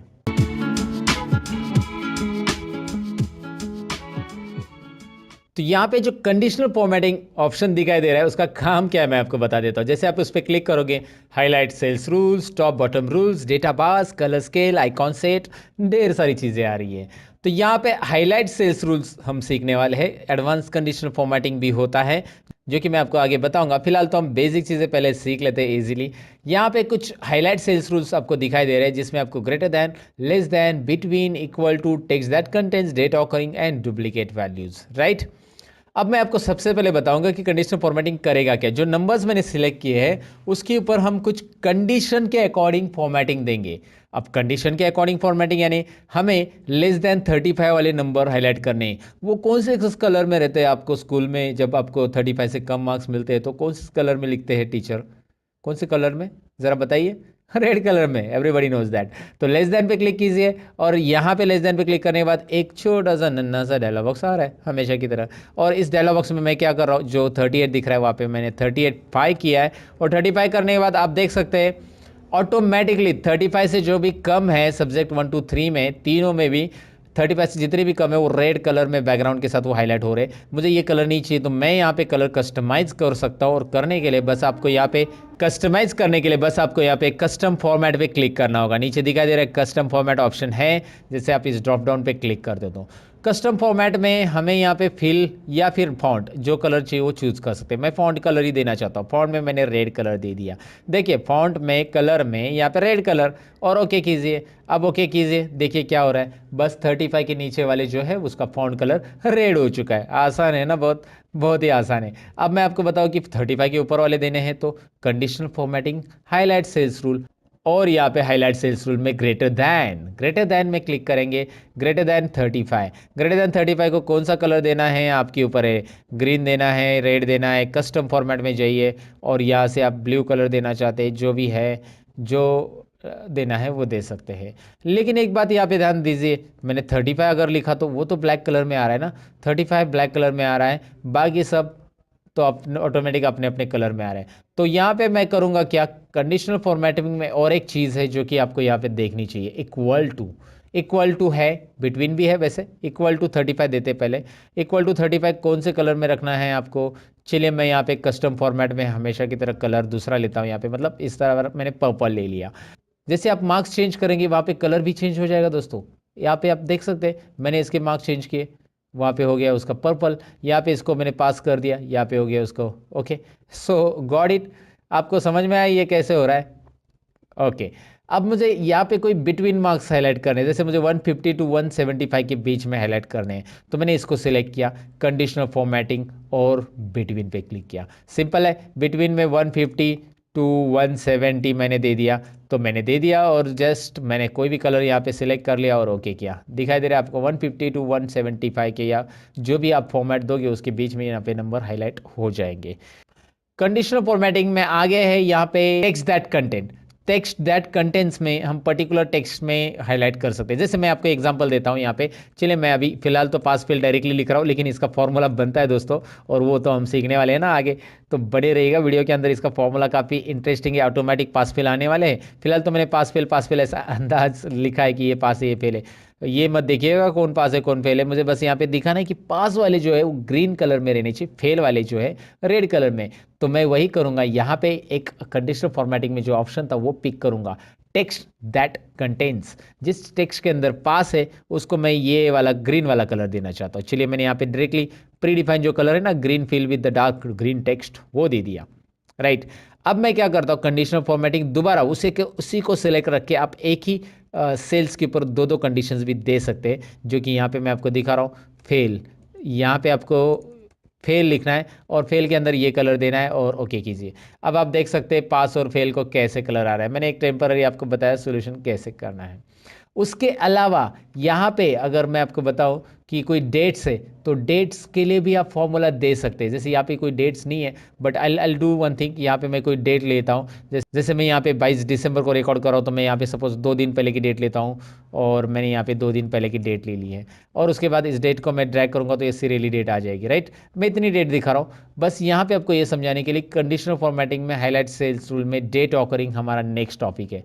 डेट ऑकरिंग में जब हम क्लिक करेंगे, एस्टरडे कल की डेट, आज 22 तारीख है तो कल की डेट 21 तारीख, टुडे है ना, right, tomorrow, in last 7 days, ऐसी बहुत सारी चीज़ें इसमें। ये सेल्स रिपोर्ट वगैरह में बहुत काम आती है। आप अगर हाईलाइट करके रखना चाहते हैं सेल्स को, अगर आप ये फॉर्मूला देके रखेंगे तो ऑटोमेटिकली नेक्स्ट वीक की डेट, दिस वीक की डेट है ना, ये सब यहाँ पे हाईलाइट होगी। लास्ट वीक की, लास्ट 7 डेज, यहाँ पे तो 7 डेज नहीं, मैंने 2-4 ही डेट ली है। तो ये कंडीशनल फॉर्मेटिंग आप यहाँ पे अप्लाई कर सकते हैं डेट वाइज। फिलहाल मैंने उस पर नहीं किया, लेकिन मैंने आपको बता दिया। अच्छा, दूसरी चीज़ यहाँ पे मैं आपको बताना चाहूँगा कि यहाँ पे नाम है और आप चाहते कि यहाँ पे किसी का भी नाम डुप्लीकेट आए तो वो हाईलाइट हो जाए, या आपने मोबाइल नंबर लिखा रहेगा तो डुप्लीकेट मोबाइल नंबर एंटर करते हैं तो वो हाईलाइट हो जाए। तो डुप्लीकेट वैल्यूज़ आपको पता चले एंटर करने के बाद, तो सबसे पहले इस कॉलम पे पूरे कॉलम को सिलेक्ट कीजिए, क्योंकि पूरे कॉलम में जब आप एंटर करेंगे तो आपको पता चलना चाहिए।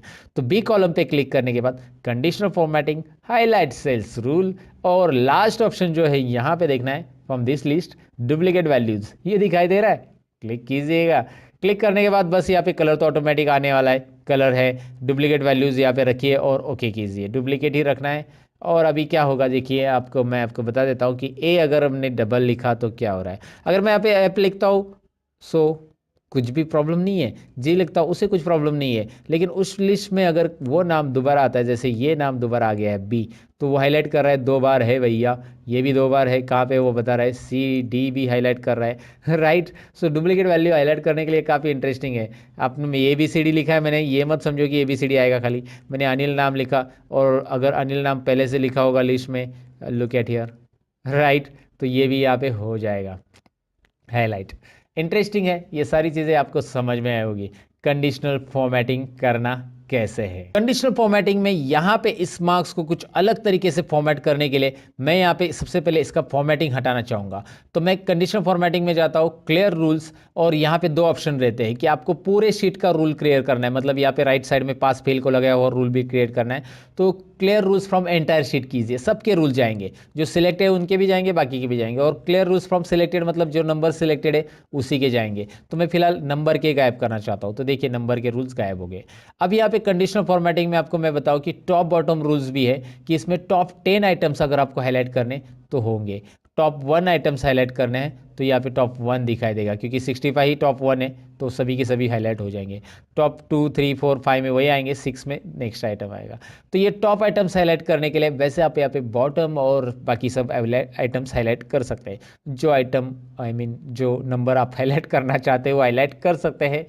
आइटम्स हमारे हिंदी में कुछ अलग तरीके से बोला जाता है या मीनिंग लिया जाता है, लेकिन यहाँ पे आइटम्स मतलब नंबर से हमारे दोस्तों। सो समझ में आपको ये कैसे करना है, टॉप बॉटम टॉप 10%, ये ज़रा ट्राई मारिएगा इसके ऊपर ज़रा। डेटा बार्स में यहाँ पे मैं आपको बताऊँ कि डेटा बार्स में जैसे ही आप कोई भी यहाँ पे नंबर्स मतलब कोई भी कलर्स के ऊपर या ग्रेडियंट के ऊपर सेलेक्ट करते हैं, सॉलिड फिल लीजिए या डेटा बार्स में ग्रेडियंट फिल लीजिए, यहाँ पे आपको वो कलर्स में वो पर्टिकुलर सेल पूरा यहाँ पे फिलअप दिखाई देगा। मैं आपको दिखाता हूँ, यहाँ पे हाईएस्ट है इसलिए 65, अगर ये लोएस्ट हो गया तो देखिए ये 5 है ना, क्योंकि उसका परसेंटेज उतना है ना। अगर मैंने इसको 100 दिया तो 65 देखो कितना आ रहा है, 65 उतने ही परसेंटेज रेंज में भरा हुआ रहेगा। 50 रहेगा तो आधा, 100 फुल है तो 50 आधा आ जाएगा सेल में, आधा कलर आधा ये। तो आपको ये समझने में दिक्कत नहीं है कि डेटाबेस यहाँ पे क्या बता रहा है। बहुत सिंपली आपको डेटा का प्रेजेंटेशन मिल रहा है कंडीशनल फॉर्मेटिंग के अंदर। डेटाबेस के रूल्स क्लियर करने हैं या पूरे रूल्स क्लियर करने, तो clear rules from entire sheet, पूरे के पूरे रूल्स मैंने क्लियर कर दिए। अब डेटाबेस के अलावा कलर स्केल भी है, पूरे कलर अलग अलग रेंज में आ जाएगा, मतलब 25 जो रेंज में रहेंगे वो रेंज में एक ही कलर मिलेगा आपको, 25 21 22 23 क्यों एक ही कलर, फिर अलग अलग रेंज में अलग अलग कलर स्केल मिलेंगे। वैसे ही आइकॉन सेट देखिए, ये काफ़ी इंटरेस्टिंग है। जो हाईएस्ट नंबर, ये आपने देखा होगा ना मोबाइल में, जैसे आपको नेटवर्क मिलता है, आपको नेटवर्क पूरा मिला तो 4 Kandi network, 3 Kandi network, 2 Kandi network, ऐसा हम बोलते हैं ना। सो यहाँ पे वैसे ये कुछ है, नेटवर्क में शो करिए या फिर इसे शो कीजिए या फिर इसे शो कीजिए, जो भी आपको प्रेजेंटेशन में अच्छा या अट्रैक्टिव लग रहा है ये आप दिखा सकते हैं। ये बस मीटिंग के लिए प्रेजेंटेशन के लिए होगा, प्रिंटिंग के लिए वगैरह इसका यूज़ करने की ज़रूरत नहीं है। और ये डेटा में जब प्रेजेंट किया जाता है तभी इसका ज़्यादातर यूज़ किया जाता है। अब आपको लगा कि यार ये मैंने दिखा लेकिन मुझे यही दिखाना है, इसमें नंबर नहीं दिखाने, तो ये भी हम कर सकते हैं। नंबर गायब करने के लिए एक छोटी सी ट्रिक यहाँ पे बता देता हूँ, मैं आपको जल्दी बता देता हूँ। यहाँ पे नंबर फॉर्मेट दिखाई दे रहा है, उसके यहाँ पे क्लिक करना है नंबर फॉर्मेट पे। होम टैब में ये नंबर फॉर्मेट है, उसका जो ऑप्शंस आता है एक्स्ट्रा ऑप्शंस, यहाँ पे फॉर्मेट सेल्स आ जाएगा। इसे लाने के लिए आप Ctrl+1 भी बटन प्रेस कर सकते हैं कीबोर्ड से, Ctrl+1 ये उसकी शॉर्टकट की है। उसके बाद आपको यहाँ पे नीचे कस्टम पे क्लिक करना है दोस्तों, और कस्टम के अंदर यहाँ पे मैं क्या कर रहा हूँ, टाइप जो दिखाई दे रहा है ना, उसमें मैं सेमीकोलन टाइप करूँगा। बस क्या टाइप करना है, टाइप में सेमीकोलन टाइप करना है, ओके करना है। नंबर गायब, नंबर है वहाँ पे लेकिन वो नंबर डिस्प्ले नहीं होंगी क्योंकि हमने वहाँ पे कस्टम किया सेमीकोलन उसे। और यहाँ पे अगर आप 100 लिखते हो, now you will find out number है दिखाई दे रहा, आगे टोटल भी आ चुकी है, नंबर गायब नहीं है। 320 लिखते हो, देखो चार्ट पूरा चेंज हो जाएगा अलग अलग। सो आपको यहाँ पे ये समझ में आया कि वहाँ पे नंबर है लेकिन हमने उसे गायब किया है। कैसे गायब किया वो समझ में आया होगा आपको। मैं अंडू कर देता हूँ फिलहाल, इसे आप वहाँ पे वापिस जाके कस्टम में जनरल लिखेंगे तो आ जाएगा। तो ये नंबर फॉर्मेट कैसे करना है और किस तरह से कंडीशनल फॉर्मेटिंग अप्लाई करनी है आपको समझ में आया होगा।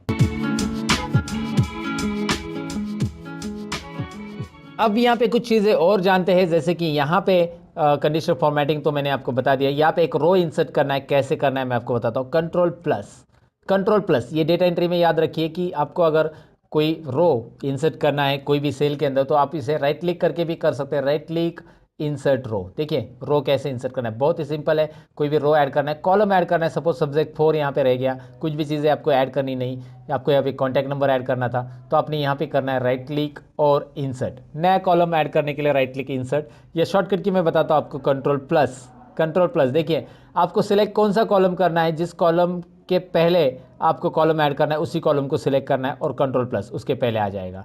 अगर आपको ऐप के पहले कॉलम ऐड करना है कंट्रोल प्लस, सिंपल है ना, उस कॉलम को सिलेक्ट करना है। अच्छा, आपने अगर सेल सिलेक्ट किया होगा और कंट्रोल प्लस किया होगा तो क्या होगा, ये डायलॉग बॉक्स आएगा, वो पूछेगा आपको कि सेल इंसर्ट करना है या कॉलम इंसर्ट करना है।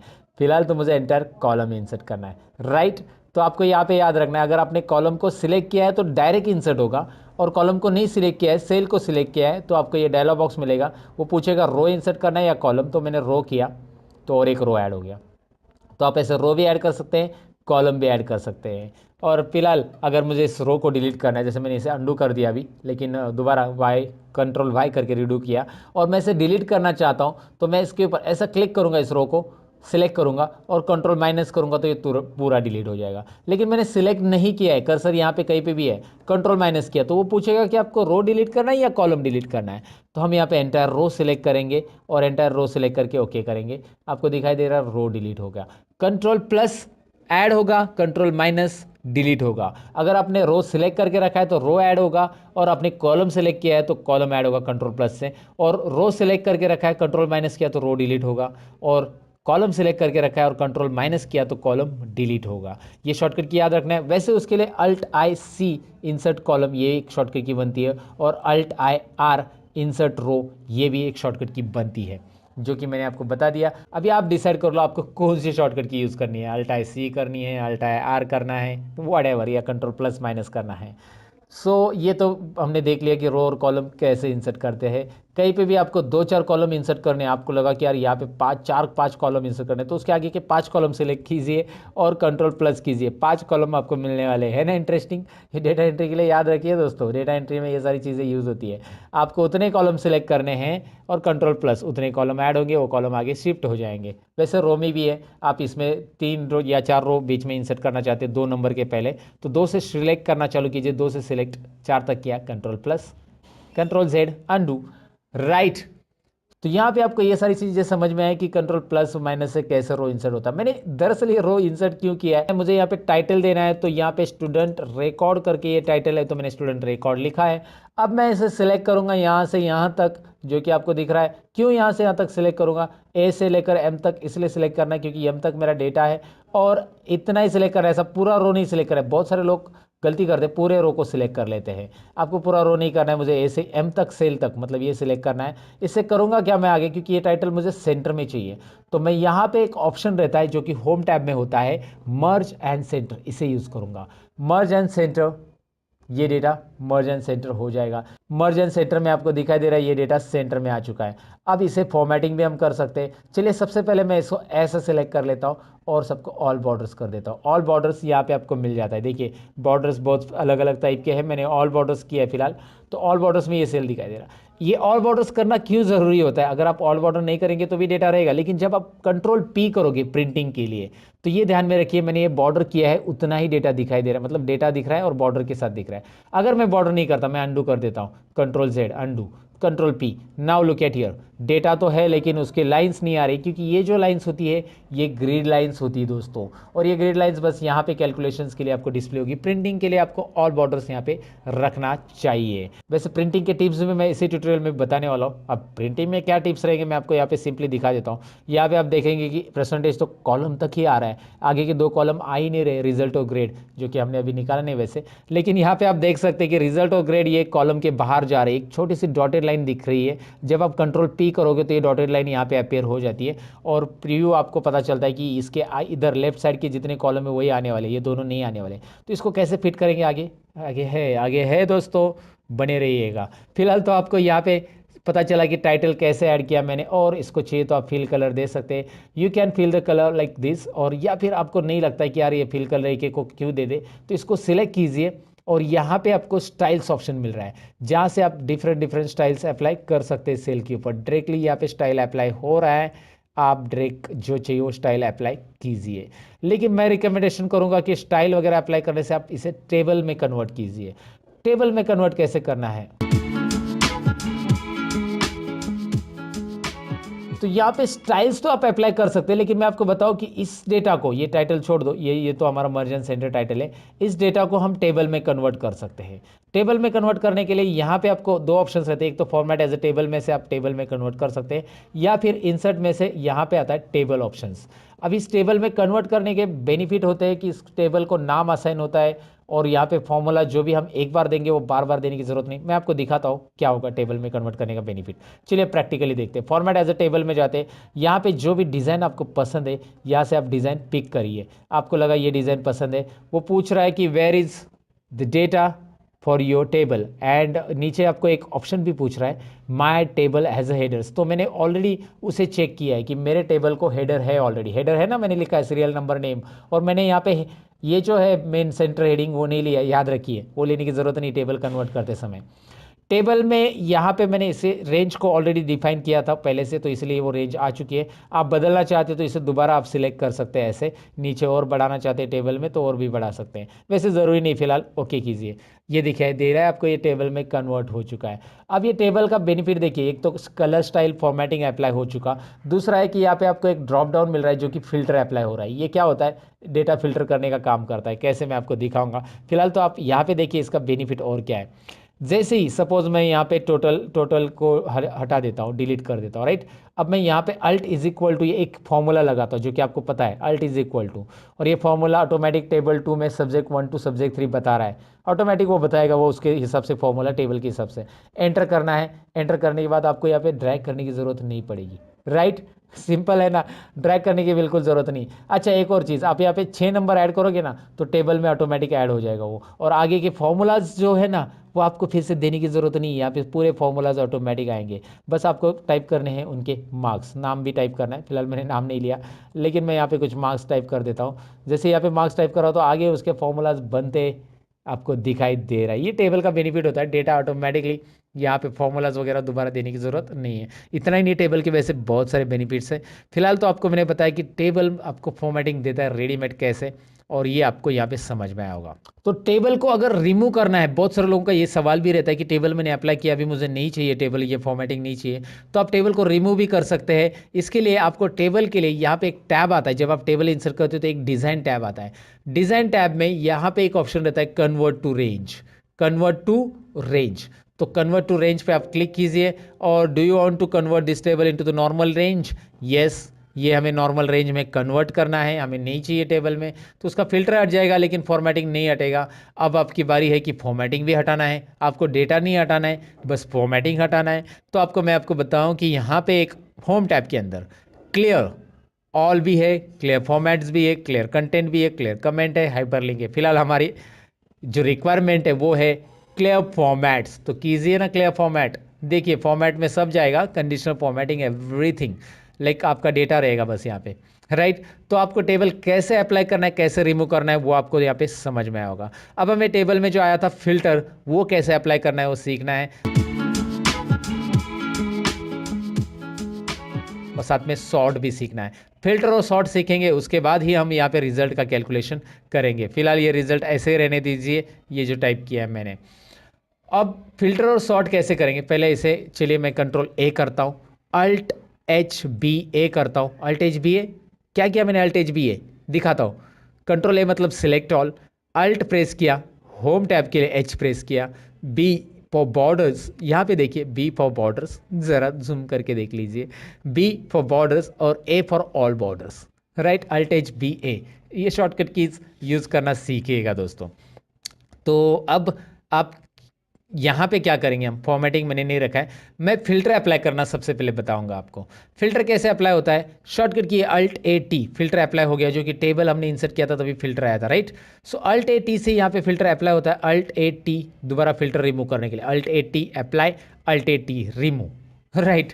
सो Alt+A+T से होता है, या डेटा में यहाँ पे आपको ऊपर फिल्टर ऑप्शन दिखाई दे रहा है, डेटा में फिल्टर ऑप्शन पे क्लिक कीजिए, आपको फिल्टर मिल जाता है, remove filter. Okay, home tab में भी फिल्टर है, हाँ दोस्तों, यहाँ पे देखिए होम टैब में राइट कॉर्नर में आपको सॉर्ट और फिल्टर ऑप्शन दिखाई देता है, जिसमें नीचे फिल्टर ऑप्शन दिखाई दे रहा है, जिस पे क्लिक करके आप यहाँ पे फिल्टर ले सकते हैं। तो आप फिल्टर सीख रहे हैं, डेटा के अंदर फिल्टर कैसे अप्लाई करना है ये तो देखा, लेकिन फिल्टर काम कैसे करेगा, यहाँ पे देखिए नेम ऑफ स्टूडेंट में आप चाहते हैं कि मुझे ए और बी का रिकॉर्ड दिखे, तो मैंने उस ड्रॉप डाउन पे फिल्टर का जो ड्रॉप डाउन एरो आता है नीचे, डाउन एरो, उस पर क्लिक किया और यहाँ पे बी और सी का, मतलब जो भी स्टूडेंट का देखना चाहते हैं, अनचेक किया सबको, और बी और सी का रिकॉर्ड चेक कर दिया। अब सबको अनचेक किया, बी और सी को चेक किया, तो बी और सी का रिकॉर्ड आपको दिखाई देगा। सिंपल है ना, बहुत सिंपल है, आपको बस यहाँ पे सिलेक्ट ऑल करना है, तो सिलेक्ट ऑल, सभी का रिकॉर्ड आएगा, आप यहाँ पे क्लिक कीजिए और जो रिकॉर्ड आपको चाहिए यहाँ से आप रख सकते हैं। चलिए एक काम कर देते हैं, हम यहाँ पे कुछ नाम मैं लिखता हूँ, तो यहाँ पे मैंने कुछ नाम लिखे और नाम के अकॉर्डिंग मैं फिल्टर करना चाहता हूँ। यहाँ पे है टेक्स्ट फिल्टर्स, नाम के अकॉर्डिंग फिल्टर करने के लिए। टेक्स्ट फिल्टर्स में क्या करना है आपको, देखिए इक्वल टू है, डज नॉट इक्वल टू है, बिगिंस विथ है, एंड्स विथ है, कंटेंट्स विथ है। तो इस फिल्टर को डिटेल में जान लेते हैं। चलिए सबसे पहले मैं इक्वल लेता हूँ, इक्वल लूंगा तो मैं यहाँ पे, तो इक्वल टू में सबसे पहले मैं यहाँ पे नाम टाइप करूंगा अजय वर्मा। अजय वर्मा जो है वो यहाँ पे फिल्टर होके आएगा, मतलब अजय वर्मा ही रहेगा, बाकी सब गायब। यहाँ पे आपको ऑप्शन आएगा फिल्टर के अंदर, clear filter from name of student, तो क्लियर कीजिए फिल्टर को। और आप अगर आगे चाहते हैं, जैसे यहाँ पे डज नॉट इक्वल टू, तो वो नाम लिखा तो उसको छोड़ के बाकी के सब आ जाएंगे, राइट। बिगिंस विथ लेते, चलिए begins with A, begins with A मतलब ए नाम के आ रहे हैं सभी, ए नाम से जिनका शुरुआत हो रहा है वो सभी आ रहे हैं, सो क्लियर फिल्टर। अगर आप, मैं यहाँ पे देखना चाहता हूँ बिगिंस विथ आर, तो आर आ जाएगा जो भी है। एंड्स विथ चाहिए, एंड्स विथ ए, तो यहाँ पे ए नाम से एंड होने वाले देखिए कौन कौन है, 3 लोग हैं, राइट। सो आपको ये फिल्टर कैसे काम कर रहा है डेफिनेटली समझ में आ रहा होगा कि यहाँ पे begins with, and with, contents with. अब कंटेंट्स विथ में जैसे शर्मा नाम के 2 लोग हैं, तो जितने भी शर्मा नाम के लोग हैं, शर्मा सभी के सभी आ जाएंगे। चलिए हाजिर हो शर्मा, हाजिर हो गए। ओके, सो कैसे किया मैंने समझ में आएगा आपको, मतलब एक्सेल ने सब दिया है रेडीमेड, मैंने बस वहाँ पे टाइप किया और आ गया। Does not contains, Sharma sir name की नहीं दिखनी चाहिए, तो शर्मा टाइप कीजिए, बाकी सब आ जाएंगे। शर्मा को गायब कर दीजिएगा, शर्मा जी गए, सभी शर्मा जी गए, बस अभी वर्मा जी है, काले जी है, बाकी सब जी है, सब्जी मीन्स सब्जी, सब लोग है जी। ओके, तो यहाँ पे आपको ये समझ में आया होगा कि भाई फिल्टर काम कर रहा है टेक्स्ट के ऊपर, वैसे नंबर के ऊपर करता है क्या, ज़रूर करेगा। नंबर्स के ऊपर आप यहाँ पे अनचेक चेक कर सकते हैं। साथ में नंबर फिल्टर में भी वही चीज़ें जो कंडीशनल फॉर्मेटिंग में हमने देखी थी कि मुझे लेस देन ये वाले नंबर चाहिए, वो वाले चाहिए, ग्रेटर देन वाले चाहिए, टॉप 10 चाहिए, तो मैं लेस देन यहाँ पे लेता हूँ। और यहाँ पे कैसे कि लेस देन मुझे 150 के नीचे वाले लोग चाहिए। चलिए 150 के नीचे वाले ये है, इनके मार्क्स सबसे कम है, तो ये मैंने आपको यहाँ पे दिखाया। 150 के नीचे वाले कैसे करना है, मैंने अंडू किया, फिल्टर हटाने के लिए अंडू भी कर सकते हैं यहाँ पे, क्योंकि अभी अभी अप्लाई किया है। तो सो यहाँ पे less than, equal to, between, ये सारी चीज़ें आपको एक बार ज़रूर ट्राई करनी चाहिए। आप एक्सेल बिगिनर्स हो तो इसकी प्रैक्टिस आपको ज़रूर करनी चाहिए फिल्टर की। वैसे ही आप यहाँ पे रिजल्ट के लिए भी कर सकते हैं। यहाँ पे छोटी मोटी चीज़ें हैं जैसे पास और फेल, तो आपको पास वाले देखने हैं, फेल वाले नहीं, तो पास वाले दिखाओ, फेल वाले देखने, पास वाले नहीं, तो वो आप करो, जो आपको यहाँ पे मर्जी है वो फिल्टर के साथ कर सकते हैं। फिल्टर रिमूव करने के लिए Alt+A+T शॉर्टकट की है, हटा दो, Alt+A+T दोबारा प्रेस करो, फिल्टर अप्लाई हो जाएगा। सो इस तरह से हमने फिल्टर को जान लिया। अब फिल्टर के बाद बारी है सॉर्ट की। अब सॉर्ट होता क्या है दोस्तों, सॉर्ट यानी कि डेटा को असेंडिंग और डिसेंडिंग ऑर्डर में लाना। तो अब असेंडिंग और डिसेंडिंग ऑर्डर में क्या ज़रूरत पड़ सकती है, जैसे यहाँ पे दिखाई दे रहा है name of student, ABCD wise मुझे लगाना है, तो यहाँ पे डेटा के अंदर ही आपको सॉर्ट मिलता है, या होम टैब में भी सॉर्ट मिलता है। A to Z या Z to A लगाना, यानी कि सॉर्टिंग करना, असेंडिंग ऑर्डर में A to Z, और Z to A मतलब डिसेंडिंग। तो चलिए मैं A to Z करता हूँ। अजय वर्मा के बाद A नाम के ही लोग आने चाहिए पहले, फिर B नाम के, फिर C नाम के, A to Z। तो जैसे मैं सॉर्ट के लिए क्लिक करूंगा, बस अजय कॉलम को सिलेक्ट किया है मैंने, ये डेटा ही, और सॉर्ट के लिए क्लिक करूंगा तो एक्सेल एक वार्निंग दे रहा है आपको। ये वार्निंग डायलॉग बॉक्स में ये बता रहा है कि आपने जो डेटा सिलेक्ट किया है उसके आगे भी डेटा है, अगर आप उसे सिलेक्ट नहीं करते हो तो वो डेटा सॉर्ट नहीं होगा। मतलब अजय वर्मा के मार्क्स 35, 50 और 100 है, अगर आपने उसे सिलेक्ट नहीं किया तो किसी और को मिल जाएंगे। अगर आपने कंटिन्यू विथ सिलेक्शन किया तो कंटिन्यू विथ करंट सिलेक्शन। जी हाँ, अजय शर्मा वर्मा के मार्क्स सपोज आकाश काले ऊपर आ गया तो आकाश काले को मार्क्स मिल जाएंगे। सिंपल है ना। या जो भी ऊपर आएगा विनोद वर्मा, ये आगे पीछे होने वाले हैं। तो कंटिन्यू विथ करंट सिलेक्शन आप तभी कीजिएगा जब आपको उसी कॉलम को सॉर्ट करना है, लेकिन अब तो नहीं करना है, पूरे डेटा को सॉर्ट होना चाहिए, उसके साथ डेटा भी बदलना चाहिए। तो आप देखिए मैंने एक्सपांड सिलेक्शन रखा है। राहुल बोर के मार्क्स है 208 टोटल है और विनोद के मार्क्स है 92 टोटल। जरा 2-3 ही मार्क्स याद रखिए। और तो यहाँ पे मैं एक्सपांड सिलेक्शन करूंगा। जैसे मैं एक्सपांड करूंगा तो राहुल बोर के मार्क्स 208 थे वही रहेंगे, आकाश काले के जो मार्क्स थे वही रहेंगे, सबके अपने अपने मार्क्स वही रहेंगे। यहाँ पे दिखाई दे रहा है आपको। आप यहाँ पे अंडू कीजिए, पहले जैसे थे वैसे ही मार्क्स आ रहे हैं सबको। और फिर मैंने किया क्या, अंडू कर रहा हूँ मैं, यहाँ पे दोबारा दिखाता हूँ। मैं Z to A करता हूँ, Z to A expand selection sort.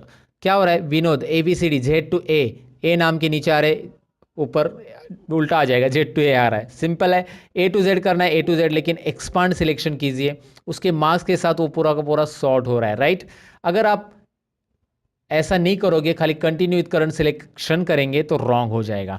वो कभी कभी ज़रूरत पड़ सकती है आपको, जैसे कि अभी अभी आपको ज़रूरत कभी है, दिखाता हूँ मैं आपको। मैंने इसे अल्फ़ाबेट ऑर्डर में लगाना था, लगा दिया, लेकिन यहाँ पे देखिए नंबर अल्फ़ाबेट ऑर्डर में नंबर उसके अकॉर्डिंग आ रहे क्या नहीं आ रहे, तो नंबर को 1 2 3 वाइज लगाना है। लेकिन मुझे जब A to Z में करूँगा तो ये भी पूछेगा कि आगे का डेटा भी करना है क्या, नहीं करना है, अभी बस नंबर को ही करना है, क्योंकि नंबर मुझे ऑर्डर में लगाने हैं। बाकी मुझे अभी जो अल्फ़ाबेट ऑर्डर में है वही रखना है, इसलिए मैं कंटिन्यू करूँगा, सॉर्ट करूँगा तो नंबर सॉर्ट हो चुके हैं, आगे कुछ फर्क नहीं पड़ रहा है। आगे जो हमारा असेंडिंग ऑर्डर का था वो असेंडिंग ऑर्डर में ही है दोस्तों। तो ये सिंपल चीज़ें, ये सिंपल बातें आपको समझ में आएगी सॉर्ट से रिलेटेड। सॉर्ट इतना ही नहीं, सॉर्ट में मैंने आपको अल्फ़ाबेट वाइज बताया, आप नंबर वाइज भी देख सकते हैं। मुझे टॉपर यहाँ पे निकालना है, जैसे राहुल भोर ये टॉपर है तो ये ऊपर आना चाहिए 208 नंबर का। मैं क्या करूँगा, टॉपर ऊपर लाने के लिए मैं यहाँ पे Z to A यानी कि largest to smallest number Z to A, तो Z to A लिया मैंने। और यहाँ पे मैं करूँगा एक्सपांड सिलेक्शन सॉर्ट। देखिए ये आप होम टैब से भी कर सकते हैं। होम टैब में यहाँ पे देखिए क्या आ रहा है, जैसे आप नंबर सेलेक्ट करें तो यहाँ पे largest to smallest, smallest to largest. अगर आप यहाँ पे टेक्स्ट सेलेक्ट करते हो ना तो यहाँ पे एक्सेल ऑटोमेटिक बताएगा कि भाई A to Z और Z to A, राइट। यहाँ से भी कर सकते हैं। अब हमारी बारी है आगे का टॉपिक जानने की, वो है कस्टम सॉर्ट। ये भी काफ़ी इंटरेस्टिंग है कस्टम सॉर्ट दोस्तों। तो चलिए, सॉर्ट में असेंडिंग डिसेंडिंग तो हमने सीखा, लेकिन सॉर्ट में यहाँ पे एक और ऑप्शन रहता है, जैसे कि मैंने आपको होम टैब में दिखाया था, वो है सॉर्ट। यहाँ पे आप देख सकते हैं, आई मीन कस्टम सॉर्ट। यहाँ पे आप देख सकते हैं कस्टम सॉर्ट ऑप्शन है। अब इसे कैसे करेंगे, इसके लिए मैंने यहाँ पे एक और शीट 2 में डेटा लिया है जो कि आपको दिखाई दे रहा है। अब मैं करूँगा क्या, यहाँ पे मैंने डिपार्टमेंट लिखा है, शॉर्ट में लिखा है डिपार्टमेंट, आप ऐसा पूरा भी लिख सकते हैं। चलिए मैंने लिख दिया। तो अब मुझे करना क्या है कि ये डिपार्टमेंट वाइज सॉर्ट करना है, यानी कि सेल्स और परचेस को अरेंज करना है ये डिसेंडिंग ऑर्डर में, यानी कि सेल्स ऊपर आना चाहिए और परचेस नीचे। डिसेंडिंग ऑर्डर में ऐसे होगा ना, क्योंकि P पहले आता है अल्फ़ाबेट और S बाद में आता है। और इसके डिसेंडिंग ऑर्डर में जो सेल्स के अंदर अलग अलग लोकेशंस है वो असेंडिंग में चाहिए, यानी कि यहाँ पे सेल्स का अहमदनगर जो है ये पहला आना चाहिए असेंडिंग ऑर्डर में, A अल्फ़ाबेट से ये स्टार्ट हो रहा है। या सेल्स का फिर उसके बाद मुंबई बाद में आना चाहिए और फिर सेल्स का नागपुर आना चाहिए। तो मतलब ये कॉलम चाहिए डिसेंडिंग ऑर्डर में, ये कॉलम चाहिए असेंडिंग ऑर्डर में, और ये सेल्स के अंदर असेंडिंग होगा। कैसे मैं आपको दिखाऊंगा, रिजल्ट आप देखेंगे तो समझ में आएगा। सबसे पहले तो मुझे इस डेटा को सिलेक्ट करना होगा। अगर आपने ये कॉलम सिलेक्ट करके ही डेटा में जाकर ये कस्टम सॉर्ट वाला लिया, यही है कस्टम सॉर्ट आपका ये ऑप्शन, तो इस पर क्लिक किया तो यहाँ पे वो पूछेगा कि आपने डेटा सिलेक्ट नहीं किया है, क्या करना है आपको, डेटा पूरा सिलेक्ट करना है, येस एक्सपांड सिलेक्शन, राइट। तो ऑटोमेटिकली वो डेटा पूरा सिलेक्ट कर रहा है। ऊपर से यहाँ पे देखिए इस डायलॉग बॉक्स में क्या है, my data has header already check है, दिखाई दे रहा है ना। ये तो चेक रहना ही चाहिए क्योंकि हमारे डेटा को हेडर ऑलरेडी है, जैसे serial number, name of employee, department and location, ये हमारे हेडर है। उसके बाद उसने यहाँ पे कुछ add level, delete level, copy level और ऑप्शंस आपको दिए हैं। फिलहाल तो आपको और एक लेवल ऐड करनी है, लेकिन पहले इस लेवल को हम लोग यहाँ पे डिपार्टमेंट वाइज क्या करेंगे, उसको Z to A करेंगे। देखिए इस डायलॉग बॉक्स में मैंने किया क्या है, मुझे डिपार्टमेंट वाइज डिसेंडिंग ऑर्डर में चाहिए, इसलिए क्योंकि सेल्स ऊपर रहना चाहिए सभी सेल्स के रिकॉर्ड, और उसके बाद उसके नीचे परचेस क्या आनी चाहिए, इसलिए department wise Z to A। लेकिन ऐड लेवल कीजिए, ऐड लेवल करने के बाद यहाँ पे आपको और एक लेवल ऐड करने के लिए मिलती है, जो कि देन बाय में आप ऐड कर सकते हैं।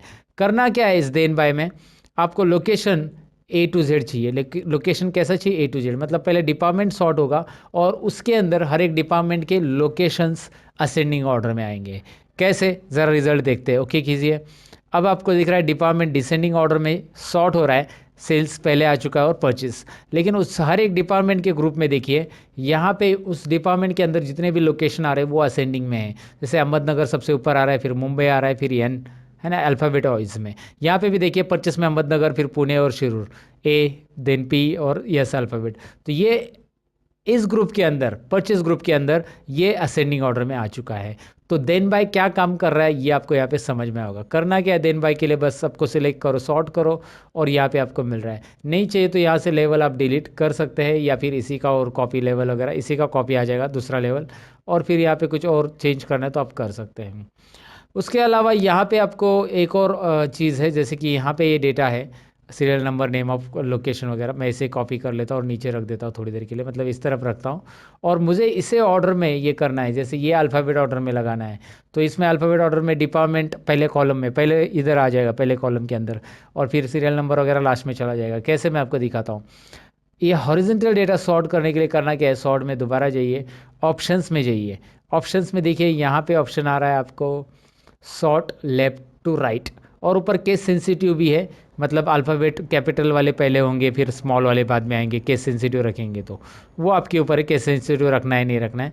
सॉर्ट करते हैं लेफ़्ट टू राइट, और उसके बाद ओके करते हैं। यहाँ पे मैंने कॉलम ही, रो ही नहीं सिलेक्ट किया, रो नंबर 9 में डेटा है या 10 में डेटा है हमारा, रो नंबर 10 में डेटा है, यहाँ पे रो सिलेक्ट करना पड़ेगा हमें, ए टू जेड। 10 में ए टू जेड हो रहा है, डिपार्टमेंट, लोकेशन, नेम ऑफ से दिखाई दे रहा है आपको। तो आपको हॉरिजॉन्टल डेटा सॉर्ट करना है तो आपको कस्टम सॉर्ट के अंदर यहाँ पे ऑप्शन दिया गया है, राइट। और कैपिटल स्मॉल, पहले कैपिटल वाले चाहिए सब, तो कैपिटल स्मॉल का भी यहाँ पे केस सिलेक्ट कर सकते हैं। केस सेंसिटिव भी सॉर्ट यहाँ पे होता है दोस्तों। तो आपको सॉर्ट यहाँ पे डेफिनेटली समझ में होगा, सॉर्ट कैसे करना है, सॉर्ट में असेंडिंग, डिसेंडिंग और कस्टम सॉर्ट होता क्या है, सारी चीज़ें मैंने यहाँ पे एक्सप्लेन की है। अब हम आते हैं शीट 1 में, जहाँ पे हमारा कुछ चीज़ें बाकी है, जैसे कि यहाँ पे रिजल्ट और ग्रेड कैलकुलेट करना है। तो अब ईप फॉर्मूला हम सीखने वाले हैं। ईप किस तरह से रिजल्ट के लिए काम करता है और ईप फॉर्मूला कैसे काम करता है ओवरऑल एक्सेल में, आज इस टॉपिक में आपको क्लियर हो जाएगा। चलिए ईप सेक्शन में करते क्या है। सबसे पहले तो यहाँ पे हम ट्रैक करेंगे कि हमारे पास सब्जेक्ट कितने हैं, सब्जेक्ट 1, सब्जेक्ट 2, सब्जेक्ट 3।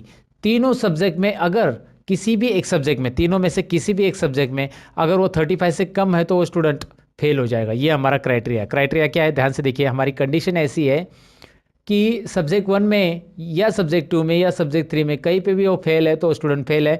अगर तीनों सब्जेक्ट में उनको 35 से ज़्यादा है, जैसे यहाँ पे आपको सब्जेक्ट 1 में दिख रहा है 35 से ज़्यादा है, सब्जेक्ट 2 में भी है और 3 में भी है, तो तीनों में भी 35 और 35 से ज़्यादा है तो वो पास है। ये हमारा रिजल्ट के लिए कंडीशन है। अच्छा, एक काम कीजिए, मैं छोटा सा ईप पहले समझा देता हूँ। ईप में कौन कौन सी चीज़ें आने वाली वो देखिए। ईप फॉर्मूला तो हमें सीखना है। ईप के अंदर हम एंड कैसे यूज़ करना है, ईप का एंड के साथ कैसे यूज़ होगा, और ईप का और के साथ कैसे यूज़ होगा, और ईप यानी नेक्स्ट ईप कैसे यूज़ होगा, ये भी हम सीखने वाले। ईप के अंदर ईप, मल्टीपल ईप हम बोल सकते हैं उसको। तो ये चारों भी फॉर्मूलेज हम सीखने वाले। सबसे पहले ईप कैसे काम करता है वो देखते हैं। यहाँ पे स्कॉलरशिप की एग्जाम आप दे रहे हो और जहाँ पे आपको मार्क्स चाहिए पासिंग के लिए 35 100 में से, राइट। तो एक ही सब्जेक्ट है स्कॉलरशिप का, तो यहाँ पे सब्जेक्ट का मैं नाम ले लेता हूँ स्कॉलरशिप, कुछ भी है नाम यहाँ पे ले लो आप, और उसमें आप एग्ज़ाम दे रहे हो 100 मार्क्स का, 35 पासिंग है और आपको मिले 46। कितने मार्क्स मिले आपको? 46। तो ये आपको मार्क्स मिले हुए स्कॉलरशिप के लिए, राइट।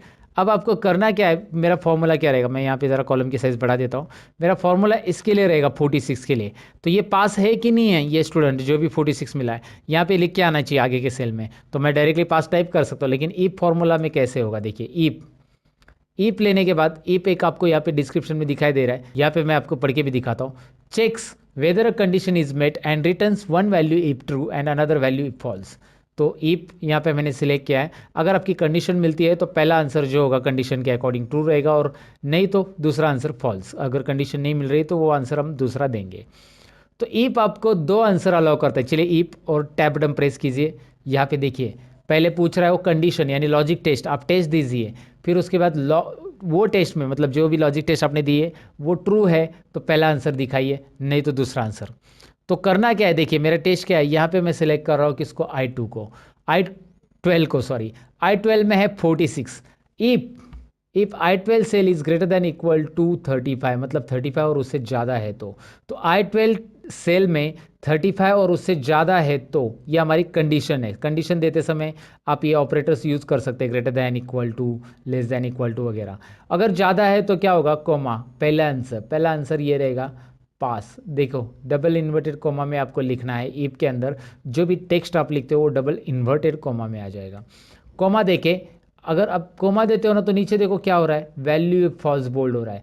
ध्यान से देखिए मैं क्या कर रहा हूँ, पहला मैंने लॉजिक टेस्ट दिया, कोमा किया, कोमा करने के बाद आप जैसे कोमा करोगे नीचे बोल्ड में दिख रहा है आपको वैल्यू ऑफ ट्रू। अभी वैल्यू ऑफ ट्रू वाला डालो आप, आपकी कंडीशन आपने डाल दी। अगर ये कंडीशन सेटिस्फाई है, 35 से ज़्यादा मार्क्स है तो क्या लिख के आना चाहिए, वैल्यू ऑफ ट्रू का मतलब होता है कोमा।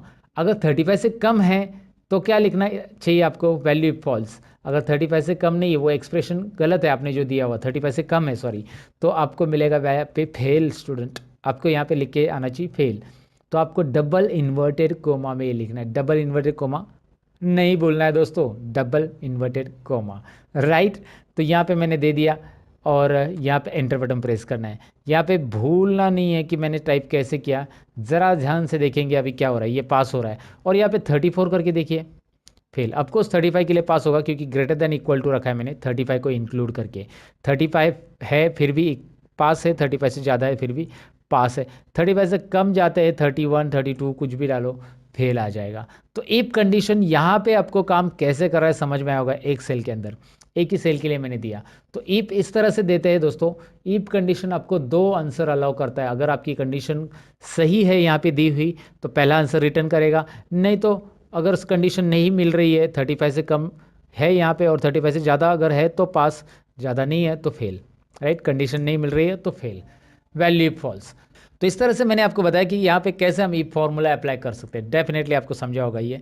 अब ईफ फार्मूला यहाँ पे तो एक सब्जेक्ट नहीं, मेरे पास तीन सब्जेक्ट है, तो ऐसे अगर एक से ज़्यादा सब्जेक्ट है तो आपको एंड या फिर और यूज़ करना है। मैंने यहाँ पे और नहीं लिखा है, ऑफ लिखा, आपने देखा भी नहीं, ओके मुझे बताना ना, कम से कम यहाँ पे और लिखना था मुझे।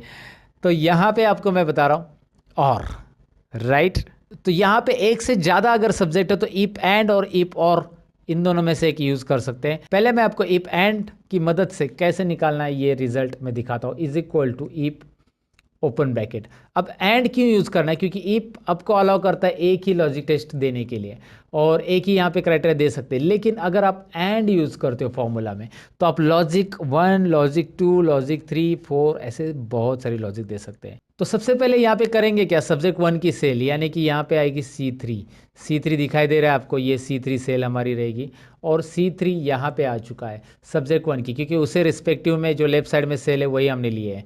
दिखाई दे रहा है आपको C3 यहाँ पे आ चुका है। If C3 is greater than equal to 35, greater than equal to क्यों, क्योंकि हमें कंडीशन देना है एंड की तरह। मैं आपको समझाता हूँ एंड यूज़ करने के बाद आपको ग्रेटर दैन इक्वल टू ही क्यों लेना है, क्योंकि हम चेक करेंगे कि तीनों सब्जेक्ट में पास है तो ही पास देंगे, राइट। तो पहली कंडीशन दी हमने C3 is greater than equal to 35, comma again यहाँ पे सब्जेक्ट 2 कौन सा है, D3 है, D3 is greater than equal to 35।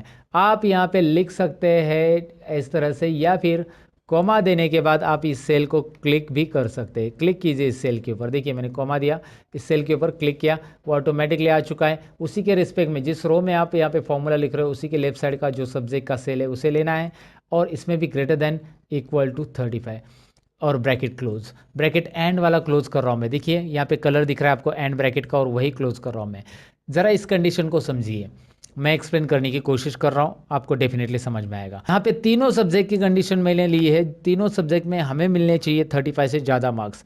And दिया है ना, तो ये कोमा जो है बीच का वो रिप्रेजेंट कर रहा है एंड, यानी कि C3 is greater than equal to 35, comma यानी कि and D3 is greater than equal to 35 मतलब सब्जेक्ट 2 और A3 मतलब subject 3 it should be greater than equal to 35। तीनों में भी 35 से ज़्यादा रहेंगे या रहने चाहिए, रहेंगे तो क्या होगा कॉमा।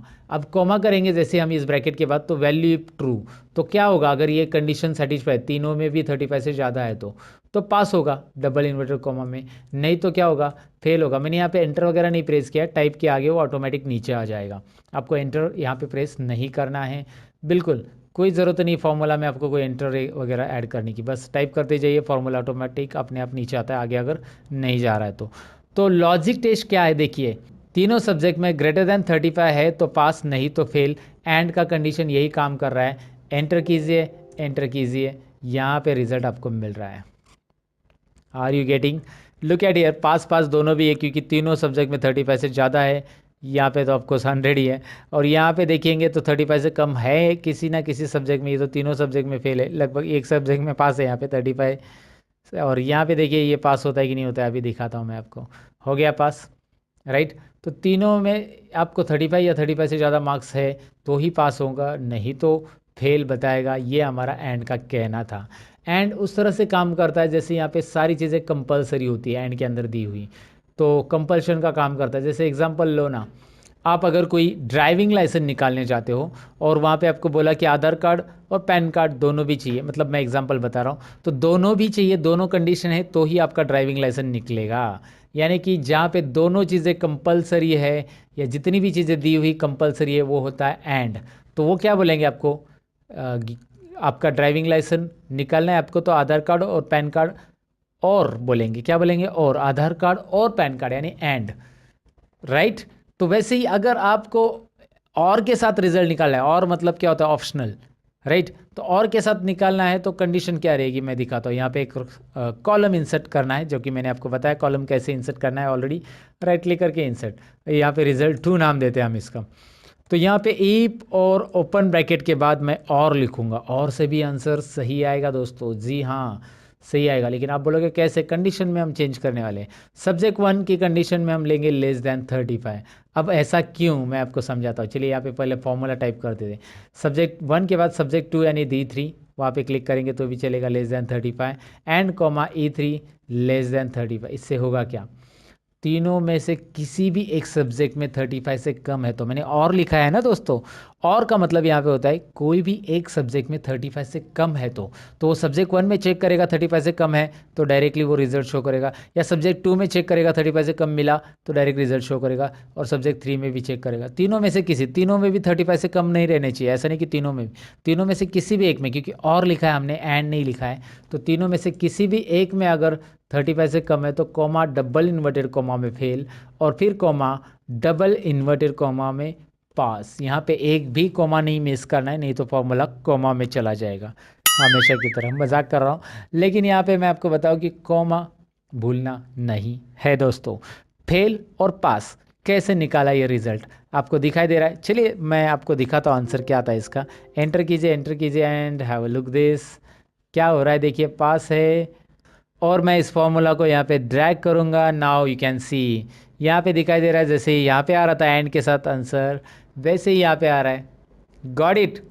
कोई डिफ़िकल्टी नहीं है दोस्तों, इसे निकालने में कोई प्रॉब्लम नहीं आएगा। आप इस फॉर्मूला को ज़रा ध्यान से समझने की कोशिश कीजिए, रट्टा मत मारिएगा, रट्टा मारने से कुछ मतलब नहीं होता है। एंड क्या काम करता है, और वैसे काम करता है जैसे आप एक वोटिंग कार्ड निकालने गए और वहाँ पे बोला कि यार आपके पास आधार कार्ड है, वो बोला, आपने बोला नहीं। आपके पास पैन कार्ड है, तो चलो लाओ पैन कार्ड से बना देते हैं, आपने बोला है तो पैन कार्ड से भी बनेगा, या आधार कार्ड, दोनों में से एक है। मतलब सभी चीज़ें कंपलसरी नहीं है, ऑप्शनल है। आधार कार्ड नहीं है तो पैन कार्ड दिखाओ, पैन कार्ड नहीं तो राशन कार्ड दिखाओ, ऐसे आपको बोला गया है।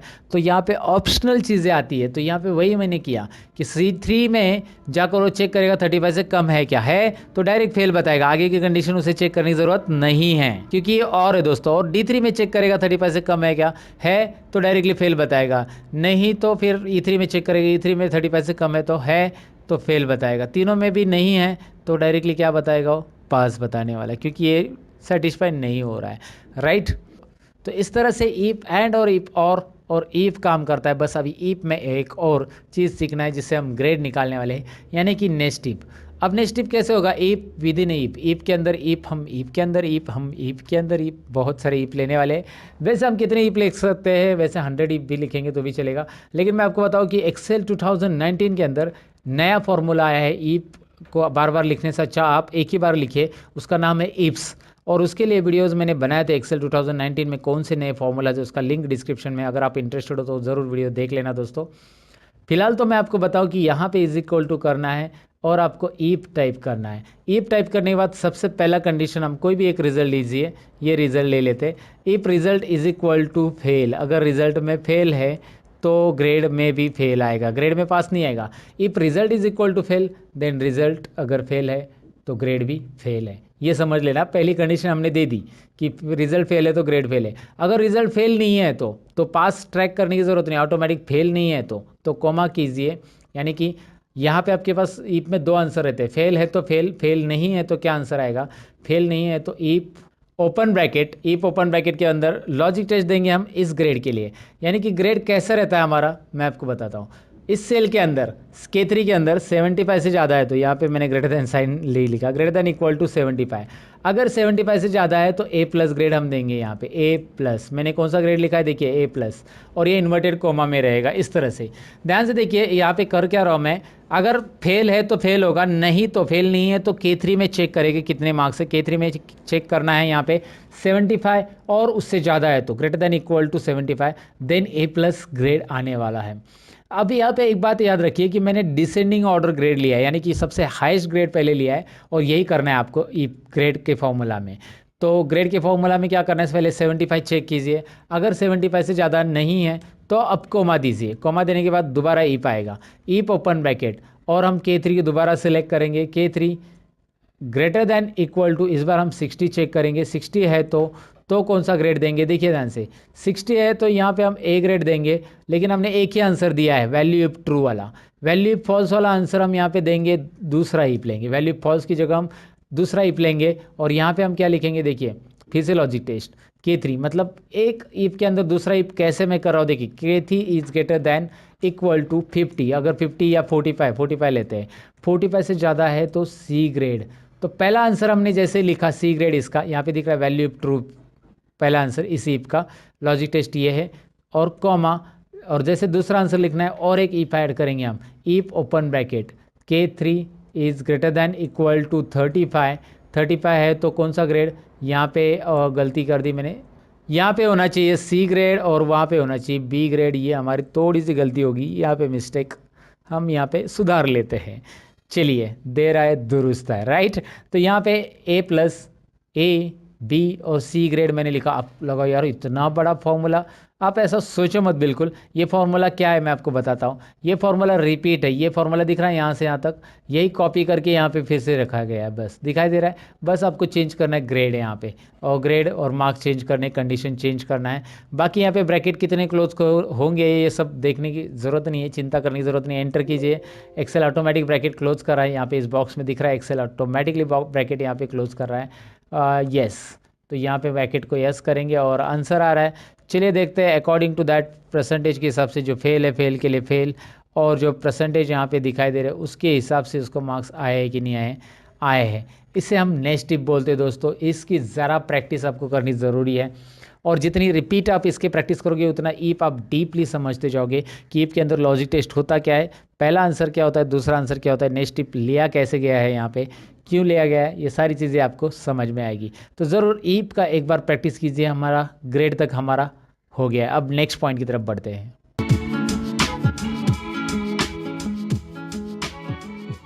तो नेक्स्ट पॉइंट ये है कि हमने इस पे रिजल्ट तो कर लिया, अब हमारा नेक्स्ट पॉइंट है चार्ट्स। जी हाँ, चार्ट्स को डिटेल में समझ लेते हैं। हमने ये तो कर लिया कि भाई इसमें रिजल्ट कैसे निकालना है। अब ये यहाँ पे मैंने इसे सिलेक्ट कर लिया मार्क्स को नेम्स के साथ, और चार्ट्स इसके ऊपर बनाना है। मुझे देखना है कौन से स्टूडेंट को कौन से सब्जेक्ट में मार्क्स कितने हैं, तो मैं इसे सिलेक्ट करूँगा और इंसर्ट में जाकर यहाँ पे आपको चार्ट मिल जाते हैं। बहुत सारे चार्ट के अलग अलग ऑप्शन आपको यहाँ पे मिलेंगे, बहुत सारे चार्ट्स के अलग अलग ऑप्शन आपको यहाँ पे मिलेंगे, कॉलम चार्ट वगैरह वगैरह सब है। और सपोज आप यहाँ पे कोई भी चार्ट सेलेक्ट करके इंसर्ट करते हो तो यहाँ पे देखिए कैसे आने वाला है। डायरेक्ट प्रीव्यू आपको दिखाई देता है यहाँ पे। अच्छा, ये डायनेमिक है, माउस घुमाओ आपको प्रीव्यू नज़र आएगा, और जो अच्छा लग रहा है वो यहाँ पे आप इंसर्ट कर सकते हैं। फिलहाल एक नॉर्मल एक कॉलम चार्ट में इंसर्ट कराओ, इसकी डिटेल में हम समझने वाले हैं कि कैसे करना है इसे। लेकिन मैंने क्या किया, नेम ऑफ स्टूडेंट से आगे सिलेक्ट किया, सब्जेक्ट की हेडिंग नहीं सिलेक्ट की। इसीलिए क्या हुआ, यहाँ पे सब्जेक्ट की सीरीज़ 1 2 3 आ रहा है। मैं इसे डिलीट कर देता हूँ और डेटा में पूरा यहाँ से यहाँ तक डेटा सिलेक्ट कर रहा हूँ। फिर उसके बाद इंसर्ट में जाकर तो चार्ट आप ले सकते हैं, या फिर उसके लिए एक शॉर्टकट की भी आप प्रेस कर सकते हैं जो कि है F11। मैं इस डेटा को सिलेक्ट करके अगर F11 प्रेस करता हूँ ना दोस्तों, तो आपको यहाँ पे एक नई शीट आ रही है, बॉटम में दिख रही है। शीट 1 में हमारा डेटा था, चार्ट 1 करके एक यहाँ पे शीट आ चुकी है। शीट 1 में डेटा है, चार्ट 1 करके एक नई शीट आ चुकी है जिसमें हमारा चार्ट आ चुका है। यहाँ पे आपको दिख रहा है राहुल भोर, अजय शर्मा, रमेश ढोले, संदीप शर्मा, विनोद शर्मा एंड आकाश काले, किसको कितने मार्क्स हैं यहाँ पे आपको दिख रहे हैं। ईजिली आप इस मार्क्स के थ्रू, मतलब इस चार्ट के थ्रू गेस कर सकते हैं, या फिर देख सकते हैं किसको कितने मार्क्स हैं, ईजिली देख सकते हैं। गेस करने की ज़रूरत नहीं, वैसे देख सकते हैं। यहाँ पे मैं आपको बताऊँ कि ये जो चार्ट मैंने क्रिएट किया है, इसके बहुत सारे अलग अलग ऑप्शन बनते हैं जो कि हमें यहाँ पे देखने हैं। डिज़ाइन टैब के अंदर चार्ट को पूरा कंप्लीटली सीखना है और इसके ऊपर फॉर्मेटिंग करने के लिए बाजू में फॉर्मेट टैब भी आया है। अब इस चार्ट को मैंने जानबूझकर अलग से शीट पे लिया ताकि हम यहाँ पे कुछ फॉर्मेटिंग कर सके। सबसे पहले तो मैं आपको बताऊँ कि यहाँ पे ये जो नाम दिखाई दे रहे हैं नीचे वाले, इसकी स्टाइल आप बदल सकते हैं, इसकी साइज़ बदल सकते हैं, सब कुछ कर सकते हैं। उसके लिए होम टैब में जाकर यहाँ से आप इसकी साइज़ बढ़ा सकते हैं। देखिए मैं बढ़ा रहा हूँ, राइट। आप जितना चाहिए उतनी साइज़ उसकी मर्ज़ी बढ़ा सकते हैं। यहाँ पे उसको बैकग्राउंड कलर देना है, दे सकते हैं। इस तरह से उसको हाईलाइट कर सकते हैं, बोल्ड करना है, कर सकते हैं। और आप यहाँ पे चार्ट टाइटल दिया है, इसकी भी साइज़ बढ़ा सकते हैं। उसमें चार्ट टाइटल में कुछ नया नाम डालना है तो आप बस उस पर क्लिक रखिए, फॉर्मूला बार में क्लिक करके यहाँ पे लिखिए स्टूडेंट प्रोग्रेस या कुछ भी आप लिख सकते हैं यहाँ पे। तो इस तरह से चार्ट यहाँ पे चार्ट के लिए टाइटल भी ऐड होता है। अच्छा, डिज़ाइन टैब में मैं आपको बताऊँ कि यहाँ पे रेडीमेड डिज़ाइन से यहाँ पे अगर आप अप्लाई करते हो तो रेडीमेड डिज़ाइंस आ जाती है। जो मैंने फॉर्मेटिंग की थी वो गायब हो जाएगी और रेडीमेड स्टाइल, रेडीमेड डिज़ाइन आपको यहाँ पे देखने मिल जाएगी। हाँ, दोबारा आप रेडीमेड डिज़ाइन के बाद भी फॉर्मेटिंग करना चाहते हो तो ये अलाउ करता है, कोई बात नहीं है। आप यहाँ पे बस आके चार्ट के साइज़ वगैरह टेक्स्ट की बढ़ा सकते हैं, जितनी चाहिए उतनी टेक्स्ट की साइज़ वहाँ पे रखो। बोल्ड करना है, बोल्ड कीजिए, हो रहा है। यहाँ पे जो आता है नीचे, इसे लीजेंड बोलते हैं, सब्जेक्ट 1 2 3। इस लीजेंड को आप ऊपर भी रख सकते हैं, क्लिक एंड ड्रैग करके जहाँ पे चाहिए वहाँ पे रख सकते हैं। ऐसा क्लिक एंड ड्रैग करके रख सकते हैं। इसकी साइज़ आप ऐसे बढ़ा सकते हैं बॉक्स की, और उसके अंदर के कंटेंट की साइज़ बढ़ाने के लिए यहाँ पे क्लिक कर सकते हैं। यहाँ पे आपको दिख रहा है कंटेंट की साइज़, और इसे भी हम बोल्ड करेंगे। इस बॉक्स की साइज़ थोड़ी सी बढ़ाएंगे। Now you can see that colours also, यहाँ पे दिखाई दे रहा है वो कलर्स कौन से सब्जेक्ट के कौन से हैं। साथ ही में ये जो हमने डिज़ाइन लिया था, ये डिज़ाइन में उसमें डेटा लेबल भी आ रहे हैं। यहाँ पे इसे डेटा लेबल बोलते हैं। ये जो मार्क्स यहाँ पे दिखाई दे रहे हैं ना, 45 65 35, ये हमारे डेटा लेबल। यहाँ पे अलग लेआउट लेंगे तो देखिए यहाँ पे इस तरह से आ रहा है। आप जैसे चाहिए वैसे यहाँ पे कर सकते हैं। आपको जो फॉर्मेटिंग चाहिए वो यहाँ से चेंज कर सकते हैं। अंडू कर देता हूँ मैं, फ़िलहाल ये रख देता हूँ। यहाँ पे चेंज कलर ऑप्शन भी दिया है, कलर्स चेंज होंगे अगर आप मूव करते हो। जैसे जो चाहिए वो कलर्स में आप यहाँ पे चार्ट देख पाएंगे, राइट। उसके अलावा यहाँ पे क्विक लेआउट ऑप्शन दिया गया है। क्विक लेआउट में क्या है देखिए, क्विक लेआउट में जैसे आप माउस पॉइंटर घुमाते हो वैसे अलग अलग डिज़ाइंस, अलग अलग लेआउट्स आपके सामने यहाँ पे प्रेजेंट होंगे, और आपको जो पसंद है वो आप यहाँ पे ले सकते हैं। जो प्रेजेंटेटिव लग रहा है, यहाँ पे टेबल के साथ आ रहा है, नीचे टेबल भी आ रहा है, दिखाई दे रहा है आपको। सो वट एवर, लाइक आपको जो पसंद है यहाँ से आप सिलेक्ट कर सकते हैं। नहीं है तो पहले वाला रहने दीजिएगा। तो यहाँ पे आ गया add chart element axis. Axis में हॉरिजॉन्टल एक्सिस तो है, जैसे कि राहुल, बो, राजेश, ये सब दिखाई दे रहा है आपको नाम, लेकिन वर्टिकल नहीं है। वर्टिकल में देखिए अभी ऐड हो गया, दिख रहा है ना, ये 0 20 कितने मार्क्स है वो देखने के लिए। वर्टिकल एक्सिस की ज़रूरत है नहीं है, वो यहाँ से आप हाइड और शो कर सकते हैं। अच्छा, हमने वैसे भी लेबल दिए है यहाँ पे, तो लेबल दिए है तो उसको वर्टिकल एक्सिस रखना है नहीं रखना है, यहाँ से आप हाइड भी करेंगे तो भी चलेगा। एक्सिस टाइटल देखिए, एक्सिस टाइटल में आपको यहाँ पे दिख रहा है प्राइमरी, हॉरिजॉन्टल और वर्टिकल, दोनों टाइटल आ रहे हैं। जैसे मैं क्लिक करूँ वर्टिकल के लिए तो यहाँ पे आ रहा है टाइटल। इसमें क्या करना है, मार्क्स आपको फॉर्मूला बार में लिखना है, एंटर कर देना है, और इसकी साइज़ बढ़ानी है तो आप यहाँ से बढ़ा सकते हैं इस तरह से। इंटरेस्टिंग है ना? ओके, बहुत ही इंटरेस्टिंग है, कोई डिफ़िकल्टी नहीं है। यहाँ पे बस डिज़ाइन टैब में जाना है और बस क्लिक करना है। कोई फार्मूला वगैरह तो देना है ही नहीं है। चार्ट का टाइटल चाहिए नहीं चाहिए, नन, देखिए टाइटल गायब हो गया। सेंटर में चाहिए या फिर आप वो चार्ट चाहिए, वो आपके ऊपर है। डेटा लेवल्स अभी मैंने दिए, ऑलरेडी आए हैं वहाँ पे उस डिज़ाइन पे, लेकिन आप यहाँ से उसका पोजीशन चेंज कर सकते हैं। जैसे आप यहाँ पे माउस पॉइंटर घुमाओगे आपको दिख रहा है इनसाइड बेस। आपको जो अच्छा लग रहा है आउटसाइड बेस, आउटसाइड वाले रखने हैं, कॉल आउट वाले रखने हैं, इस तरह से नाम के साथ आएंगे, इस तरह से आएंगे, दिखाई दे रहा है कहाँ पे रखने हैं। And that's up to you कि कहाँ पे उसे रखना है। चलो एक ही पोजीशन पे मैंने रख दिया। सबके डेटा लेबल्स यहाँ पे आपको नीचे दिखाई दे रहे हैं। ऐड चार्ट एलिमेंट में डेटा लेबल के बाद डेटा टेबल्स भी है, जो कि आप टेबल्स दिखाना चाहते हैं नहीं दिखाना चाहते, यहाँ पे है। विथ लीजन, विदाउट लीजन है, यानी कलर्स नीचे आते हुए दिखाई देंगे। देखो नीचे जैसे इसमें लिखा विथ लीजन तो नीचे लीजन की के साथ आ रहे, नो लीजन कलर के साथ नहीं आ रहे। यहाँ पे ग्रिड लाइन से साथ में ग्रिड लाइंस को शो करना है वगैरह, यहाँ से आप कर सकते हैं। एरर्स की अभी हमें चेक नहीं करना है, लेकिन ग्रिड लाइन वगैरह दिखाना है तो आप यहाँ से ग्रिड लाइन देख सकते हैं। बहुत सारी ग्रिड लाइन अप्लाई कर सकते हैं बैकग्राउंड में, और साथ में लीजन का पोजीशन भी आप डिसाइड कर सकते हैं। राइट में रखना है, टॉप में रखना है, बॉटम में रखना है, लेफ्ट में रखना है, बॉटम में रखना है। यहाँ पे लीजेंट आपको दिखाई दे रहा है, जैसे मैं मूव कर रहा हूँ। राइट में चाहिए तो राइट में, टॉप में चाहिए तो टॉप में, ये लीजेंट हम बोलते हैं इसे। इसे आप माउस से ड्रैग करके भी रख सकते हैं। तो ये चार्ट के एलिमेंट है, बेसिक लेवल पे इसे देखना है, सीखना है। क्विक लेआउट के बारे में मैंने आपको बताया है, ये चार्ट की डिज़ाइन बताई। यहाँ पे है स्विच रो को स्विच करना है। वाह, इंटरेस्टिंग है ना। देखिए क्या हो रहा है, मैं आपको बताता हूँ। सब्जेक्ट 1 2 3 जो यहाँ पे थे, मतलब कलर में, वो अभी देखिए राहुल शर्मा अलग अलग हर एक के कलर आ चुके हैं। रोज़ को कॉलम में, कॉलम के रोज़ के कर रहा है यहाँ पे। तो राहुल बोर का कलर, राहुल बोर को सब्जेक्ट 1 में कितने मिले, या फिर सभी सब्जेक्ट 1 2 और 3 के यहाँ पे आ रहे हैं ओवरऑल रिजल्ट। आप बस स्विच करेंगे, ये चेंज होगा, ऐसे स्विच करेंगे ये ऐसा चेंज होगा। आपको जैसे ज़रूरी वैसे रख सकते हैं। सिलेक्ट डेटा में जाइए। सिलेक्ट डेटा में यहाँ पे आपको डेटा कम करना है। जैसे आपको यहाँ पे 4 ही स्टूडेंट का डेटा लेना था, अब आपके पास 4 ही स्टूडेंट का रिकॉर्ड है। समझ में आपको? सिलेक्ट डेटा में जाकर डेटा आप बदल सकते हैं। जो डेटा आपको यहाँ पे और बढ़ाना है तो और बढ़ाएंगे। यहाँ पे सिलेक्ट डेटा का बहुत बड़ा काम रहता है जब आप एमआईएस रिपोर्ट जनरेट करते हो। और चार्ट का भी बहुत बड़ा काम रहता है। सिलेक्ट डेटा, स्विच रोज, ये सारी चीज़ें वहाँ पे यूज़ होती हैं।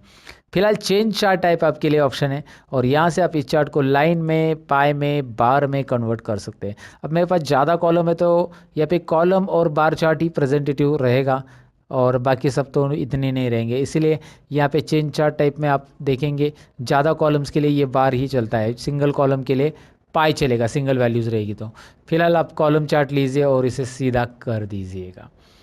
तो चेंज चार्ट टाइप में क्या होता है ये मैंने बताया। अब ये चार्ट हमारा चार्ट 1 शीट में है दोस्तों, और मैं चाहता हूँ कि इसे शीट 1 में ले लूँ। तो शीट 1 में ले सकते कि नहीं ले सकते? बिल्कुल ले सकते। कैसे? यहाँ पे डिज़ाइन में यहाँ पे ऑप्शन है मूव चार्ट। कौन सा ऑप्शन है? देखिए, मूव चार्ट। तो करना क्या है, बस मूव चार्ट पे क्लिक कीजिए। कहाँ पे रखना है उसको? ऑब्जेक्ट इन में रखना है, और ऑब्जेक्ट इन में कहाँ पे है? शीट 1 में रखना है। तो ऑब्जेक्ट इन में क्लिक कीजिए, शीट 1 में। अब यही चार्ट आपको शीट 1 में मिल जाएगा। इसकी साइज़ बहुत बड़ी की थी हमने, अब इसे छोटी करनी पड़ेगी आपको।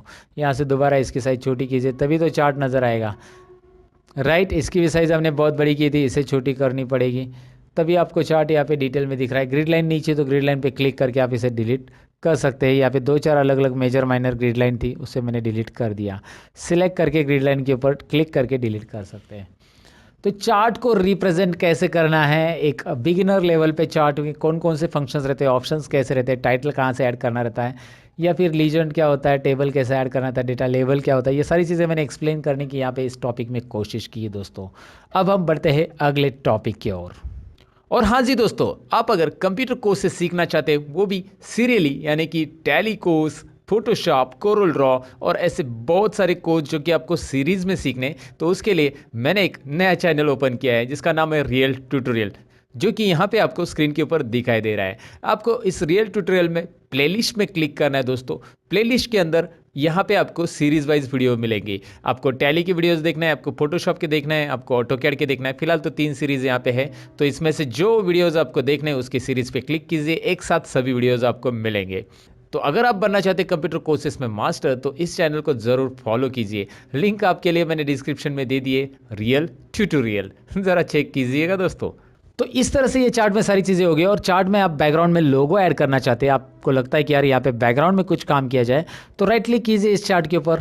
राइट क्लिक करने के बाद format chart area, look at here, format chart area, इस ऑप्शन पे क्लिक कीजिए।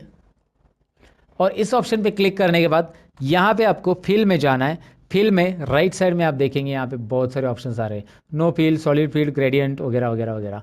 तो आपको पिक्चर लेना है तो पिक्चर लीजिए, ग्रेडियंट पैटर्न लेना है तो पैटर्न लीजिए। यहाँ से अलग अलग पैटर्न आपको बैकग्राउंड में नज़र आएंगे। इंटरेस्टिंग पैटर्न है, आप जो देना चाहते हो दे सकते हैं प्रेजेंटेशन के लिए। आप चाहते हैं ऑटोमेटिक तो ऑटोमेटिक आ जाएगा। पैटर्न फिल चाहिए, पिक्चर एंड टेक्सचर चाहिए, यहाँ से फाइल ऑप्शन है जहाँ से हम अपनी कंपनी का लोगो भी ऐड कर सकते हैं। अगर आपके पास कंपनी का लोगो वगैरह है तो बैकग्राउंड में ऐड कर सकते हैं। और उसकी ट्रांसपेरेंसी भी आप यहाँ से सेट कर सकते हैं, मतलब आपका लोगो बहुत ही डार्क है, so you can do it like this. Okay, so ये डेटा के ऊपर काम करने के लिए इंटरेस्टिंग चीज़ें मैंने आपको बता दी है। सो ये डेटा चार्ट में लेकर किस तरह से चार्ट के ऊपर काम करना है मैंने आपको बता दिया। लोगो बैकग्राउंड में कैसे ऐड करना है, कलर्स एंड ऑल। तो ये था चार्ट फॉर बिगिनर्स। और चार्ट से रिलेटेड और एमआईएस सीरीज से रिलेटेड बहुत सारे वीडियोस मैंने ऑलरेडी चैनल पे बनाया है, डिस्क्रिप्शन में उसकी लिंक है, ज़रा देख लेना। अब बढ़ते हैं अगले टॉपिक की ओर। तो चार्ट्स तो हमने सीख लिया, लेकिन यहाँ पे अभी कुछ होम टैब की जो बेसिक ऑप्शन है जो डेली आपको डेटा एंट्री के लिए वगैरह यूज़ हो सकते हैं, ऐसे ऑप्शंस मुझे यहाँ पे बहुत बताना ज़रूरी है। वैसे कॉपी पेस्ट वगैरह तो आपको आता ही होगा, कॉपी पेस्ट, कट पेस्ट, ये ऑप्शंस तो यहाँ पे है ही है। यहाँ पे मैं आपको दिखाता हूँ कि ये डेटा मैं Ctrl+C से कॉपी कर रहा हूँ और यहाँ पे कर्सर रख के यहाँ पे मैं इसे पेस्ट करूँगा, आपको पता ही है। पेस्ट करूँगा तो यहाँ पे रिपीट आ जाएगा, लेकिन पेस्ट के अंदर कुछ और ऑप्शंस है जिसका नाम है पेस्ट स्पेशल। ये पेस्ट स्पेशल्स ऑप्शन है सारे के सारे, और पेस्ट स्पेशल के सारे ऑप्शंस का एक वीडियो मैंने बनाया है जिसका लिंक मैं आपके लिए डिस्क्रिप्शन में दूंगा। ये पेस्ट स्पेशल कंप्लीटली कैसे यूज़ किया जाता है इसका ऑलरेडी मैंने वीडियो बनाया है, जिसका लिंक आपको डिस्क्रिप्शन में मिलेगा। यहाँ पे भी मैं स्क्रीन के ऊपर दिखा रहा हूँ कि लर्न मोर चैनल पे ऑलरेडी ये वीडियो अपलोड हो चुका है, तो वो आपको ज़रूर देखना होगा, क्योंकि यहाँ पे मैं अभी ये सारे कंटेंट ऐड नहीं कर रहा हूँ, लेकिन ऑलरेडी वीडियो मैंने बनाया है, इसका एक इंफॉर्मेशन मैं आपको दे रहा हूँ यहाँ पे। उसके अलावा फॉर्मेट पेंटर क्या काम का होता है मैं आपको बता देता हूँ। कॉपी पेस्ट तो जनरली सबको आता है, कट पेस्ट भी जनरली पता रहता है, लेकिन फॉर्मेट पेंटर जनरली सब लोगों ने वहाँ पे देखा रहता है लेकिन नहीं आता है। तो मैं आपको बता देता हूँ करना क्या है। यहाँ पे सपोज आपने कोई फॉर्मेटिंग की और यही जो फॉर्मेटिंग का बैकग्राउंड या फिर इसे बोल्ड किया है, आपने अंडरलाइन किया है, यही टाइटल का फॉर्मेटिंग आप इसे भी करना चाहते हो ऊपर, या ऊपर के पूरे रो को, ये रो को करना चाहते, तो करना क्या है, कर्सर आपका इसी पे रहेगा, जिस पे फॉर्मेट किया है उस पे कर्सर रखो, फॉर्मेट पेंटर पे क्लिक करो। फॉर्मेट पेंटर पे जैसे ही आप क्लिक करोगे, look at here, format painter पे मैंने क्लिक किया और जैसे क्लिक करोगे माउस पॉइंटर पे पर ध्यान दीजिए, ब्रश के साथ आ रहा है। आप जिसके ऊपर भी ये घुमाओगे आप ऐसे, वो उसके ऊपर ये फॉर्मेटिंग अप्लाई होने वाला है। देखिए मैंने घुमा दिया, इसके ऊपर ये फॉर्मेटिंग यहाँ पे अप्लाई हो चुका है। समझ में आपको फॉर्मेट पेंटर होता क्या है। वैसे फॉर्मेट पेंटर को आप सिंगल क्लिक और डबल क्लिक से भी यूज़ कर सकते हैं। अभी मैंने सिंगल क्लिक से यूज़ किया और ड्रैग किया। अब दूसरा है कि मैंने इस पे ऊपर डबल क्लिक किया। अगर मैं डबल क्लिक करूंगा ना, तो मैं एक साथ यहाँ पे मैंने राहुल बोर को, सपोज अजय वर्मा को फॉर्मेट करना चाहता हूँ। अभी देखिए फॉर्मेट पेंटर कंटिन्यू चालू रहता है अगर आपने फॉर्मेट पेंटर पे डबल क्लिक किया तो। ये बात बहुत सारे लोगों को पता नहीं रहता है कि फॉर्मेट पेंटर पे हम डबल क्लिक करके फॉर्मेट पेंटर को ऐसे रिपीट भी यूज़ कर सकते हैं। सिंगल क्लिक किया तो क्या होगा, एक ही बार फॉर्मेट पेंटर वर्क करेगा।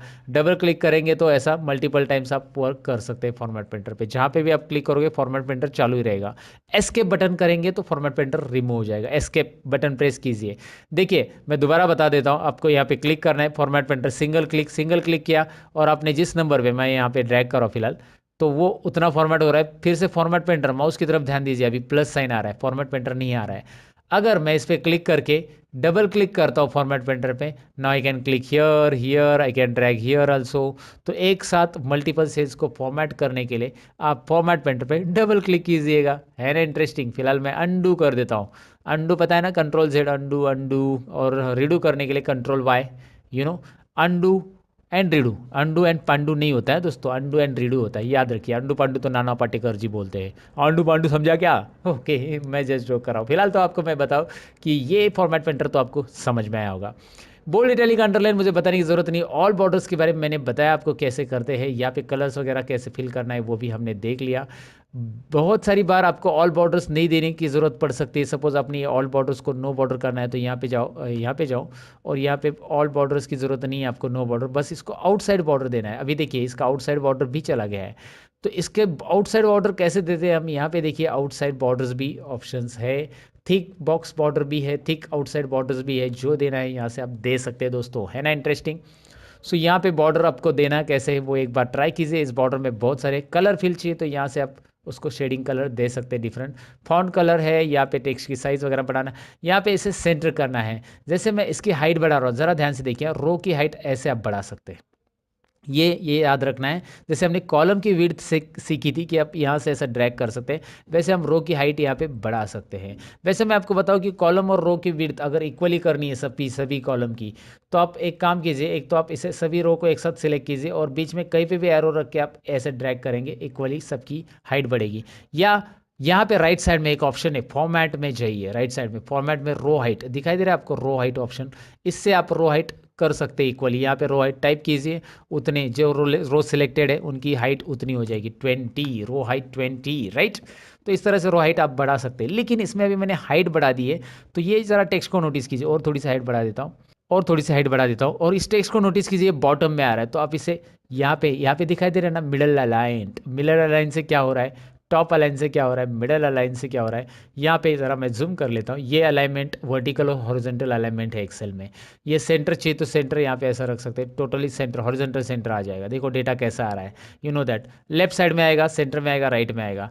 अगर आप लेफ्ट अलाइनमेंट ही रख के टेक्स्ट को थोड़ा सा आगे लेना चाहते हैं तो आप जैसे इस कॉलम के अंदर टेक्स्ट लिखा गया है, मैं इस कॉलम को सिलेक्ट करूँगा एंड व्हाट आई डू, इसको मैं थोड़ा सा यहाँ पे देखिए इंडेंट ऑप्शंस यूज़ करूँगा। इंडेंट से क्या होता है मैं आपको बताता हूँ। देखिए इंडेंट से इस तरह से टेक्स्ट आप आगे ले सकते हैं, पीछे करना है पीछे, इंडेंट इंडेंट और बढ़ाओ कम करो, तो लेफ्ट इंडेंट से इस तरह से टेक्स्ट को आगे लेके रख सकते हैं आप।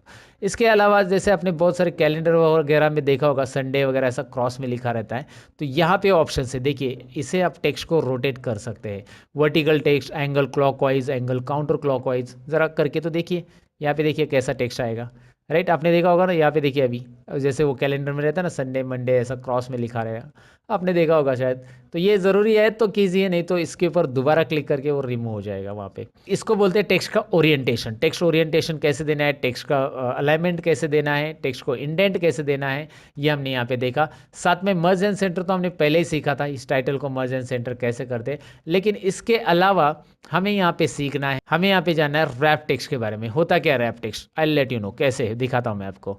सबसे पहले सपोज यहाँ पे एक एग्जांपल लो कि नेम ऑफ स्टूडेंट का जो रो हाइट है ना, वो मैंने थोड़ा सा यहाँ पे ऐसा कम करके रख दिया अभी। Okay, so name of student में मैंने यहाँ पे एक चीज़ बढ़ा दी, जैसे मैंने नेम ऑफ टैली स्टूडेंट और एक्सेल स्टूडेंट ऐसा बढ़ा दिया। अब ये आगे जा रहा है, लेकिन मैं इसकी कॉलम की विड्थ नहीं बढ़ाना चाहता हूँ, जो कि हम यहाँ से डबल क्लिक करके बढ़ा सकते हैं, आपको पता है। मैं चाहता हूँ इसे रैप टेक्स्ट करना। रैप टेक्स्ट से क्या होता है देखिए, वाह इंटरेस्टिंग है ना, wrap text wrap text wrap text wrap text. मैं क्लिक करूँगा रैप टेक्स्ट पे तो ऐसे आ जाता है। रैप टेक्स्ट निकाल देंगे तो ऐसा आता है। अगर आप चाहते कि यार लिखते समय ये नीचे आ जाए तो लिखते समय भी आएगा। जैसे आप यहाँ पे लिख रहे हो, डबल क्लिक करो, फिलहाल मैं इसके ऊपर मैंने डबल क्लिक किया, अल्ट और एंटर बटन प्रेस करूंगा मैं, अल्ट और एंटर दोस्तों, अल्ट और एंटर करेंगे तो ऐसा नीचे आ सकता है। अल्ट और एंटर लिखते समय ही आ सकता है। अल्ट और एंटर ये रैप टेक्स्ट की तरह ही काम करता है, और रैप टेक्स्ट यहाँ पे आप कर सकते हैं डायरेक्टली वैसे भी। सो रैप टेक्स्ट ये डेटा एंट्री के लिए याद रखो, कॉलम की साइज जब आपके एडजस्ट नहीं हो रही है तो आप इस तरह से कर सकते हैं। राइट, सो रैप टेक्स्ट के बारे में मैंने आपको बताया, मर्ज and centre you know that already. अब अच्छा एक बात और, यहाँ पे अगर मैं डेटा के अंदर, वैसे डेटा के अंदर बहुत सारी चीज़ें, लेकिन मैं यहाँ पे नीचे लिखते जाऊँगा डेटा, तो ऊपर हेडिंग तो चला गया मेरा, तो मुझे ये नहीं पता चलेगा कि यार ये सब्जेक्ट 1 है, 2 है या 3 है। बार बार मुझे ऊपर जाके देखना पड़ेगा ना सब्जेक्ट, अगर मैं नीचे लिखते जा रहा हूँ तो ऐसे समय में मैं चाहता हूँ कि ये ऊपर के 2 रो जो है, ये एक और ये 2 रो, ये ऊपर फिक्स रहे और परमानेंट रहे, फ्रीज रहे। उसको फ्रीज बोला जाता है एक्सेल में। तो उसके लिए हमें करना क्या है, तो यहाँ पे कर्सर रखना है 3 नंबर रो पे। कर्सर कहाँ पे रखा है मैंने, देखिए मुझे जो रो लॉक करना है उसके नीचे के रो पे कर्सर रखना है, मुझे ऊपर के रो फिक्स करने हैं। उसके लिए एक व्यू में ऑप्शन दिया है, ज़रा इसे ध्यान से देखिए। व्यू के अंदर यहाँ पे एक फ्रीज पेन्स ऑप्शन है, फ्रीज पेन्स।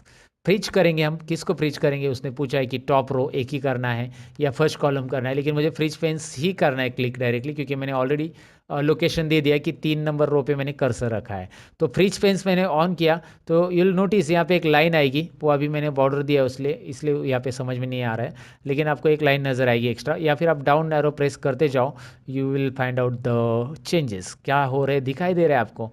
मैं नीचे स्क्रॉल करते जा रहा हूँ और अलग अलग रो में मैं स्क्रॉल कर रहा हूँ तो भी टाइटल हेडिंग वही की वही रह रही है, क्योंकि मैंने उसे फ्रीज किया। और नहीं चाहिए तो आप इसे अनफ्रीज भी कर सकते हैं। वैसे आप कॉलम के लिए भी कर सकते हैं, राइट साइड में अगर आप जा रहे हो ऐसे तो आप उतने कॉलम, अभी मुझे 1 नंबर कॉलम यहाँ पे दिखना चाहिए, मैं 1 नंबर का डेटा टाइप कर रही हूँ 2 नंबर का, तो मैं इधर बी कॉलम में कर्सर रख दूंगा और यहाँ पे फ्रीज पेन्स में जाकर फ्रीज पेन्स ऑन करूँगा। अब इससे होगा क्या, मैं ऐसे राइट में जाऊँगा तो भी 1 नंबर कॉलम दिख रहा है ना आपको, वो सीरियल नंबर का वो वहाँ पे ही रहेगा। राइट, और बॉटम में आऊँगा तो भी ये आपको दिखाई देगा, क्योंकि मैंने फ्रीज पेन्स B2 या B3 सेल से समथिंग किया है, तो वो पूरा का पूरा यहाँ पे फ्रीज हो चुका है। और मुझे निकालने के लिए अनफ्रीज यहाँ पे करना होगा, अनफ्रीज ऑप्शन फ्रीज की जगह ही आ जाता है। सो ये एक डेटा एंट्री के लिए या डेटा टाइप करते समय याद रखना है, जब आपको डेटा टाइप करना है तो फ्रीज पेन्स और अनफ्रीज पेन ज़रूरी है। अगर आप एक्सेल में बेसिक चीज़ें नहीं जानते ऐसा कुछ, तो फिर मुश्किल हो जाएगा आपके लिए। अब यहाँ पे कुछ चीज़ें और है जो कि हैं नंबर फॉर्मेट में, होम टैब के अंदर से यहाँ पे आपको दिखाई दे रहा है नंबर फॉर्मेट में। जब कभी भी आप डेट लिखते हो एक्सेल के अंदर, ये सारे लोगों से गलती हो जाती है, सारे लोगों से ये प्रॉब्लम होता है। और यहाँ पे डेट लिखने के बाद में, अभी मैं इसके कॉलम की साइज़ बढ़ा देता हूँ नहीं तो वो दिखाई नहीं देगा, बाद में मैं यहाँ पे कोई नंबर टाइप करता हूँ 35, तो वो ऐसा आ रहा है, अरे नंबर ही नहीं ले रहा है, तो यहाँ पे वो डेट फॉर्मेट में कन्वर्ट हो चुका है। तो आपके लिए तरीका ये है कि आप यहाँ पे क्लिक करो और उसे नंबर फॉर्मेट में कन्वर्ट करो। नंबर फॉर्मेट में क्या करना है आपको, कन्वर्ट, तो ये नंबर में दिखाई देगा ना। और आप चाहते हो उसे जनरल फॉर्मेट में रखो जिसमें डेसिमल प्लेसेस ना आए, तो जनरल फॉर्मेट में रखो। जनरली हम जनरल फॉर्मेट में रखते हैं जब कोई नंबर ऑटोमेटिक टाइप करते तो। और डेसिमल के साथ नंबर, करेंसी, यहाँ पे बहुत सारे डेट फॉर्मेट वगैरह आपको दिखाई दे रहे हैं। अच्छा, अगर आपने डेट लिखी और वहाँ पे नंबर आ रहा है तो वहाँ पे आपको करना क्या है, यहाँ पे जैसे मैं आपको दिखाता हूँ, यहाँ पे मैंने लिखा 20/2 और 2019, ऐसा कुछ भी लिख दिया, राइट। अब मैं जब इसे यहाँ पे कन्वर्ट कर देता हूँ, ज़रा मैं देखा जनरल फॉर्मेट में, तो इस तरह से नंबर आ रहा है। अगर कभी ऐसा नंबर फॉर्मेट में कुछ आ गया तो आप उसे नंबर फॉर्मेट की जगह इसे डेट फॉर्मेट में कन्वर्ट कर सकते हैं ईजिली। तो उसके लिए करना क्या है, आपको बस यहाँ पे करना है शॉर्ट डेट या लॉन्ग डेट। शॉर्ट डेट या लॉन्ग डेट यहाँ पे आसानी से आप कर सकते हैं नंबर फॉर्मेट को डेट फॉर्मेट में कन्वर्ट करने के लिए। वैसे मैं आपको शॉर्टकट की बताऊँ तो कंट्रोल शिफ्ट यहाँ पे हैश, ये आप डेट फॉर्मेट में कन्वर्ट कर सकते हैं। कंट्रोल शिफ्ट 1 नंबर फॉर्मेट में हो जाता है, कंट्रोल शिफ्ट 2 टाइम फॉर्मेट में हो जाएगा, कंट्रोल शिफ्ट टिल्ड यहाँ पे जनरल फॉर्मेट में होगा।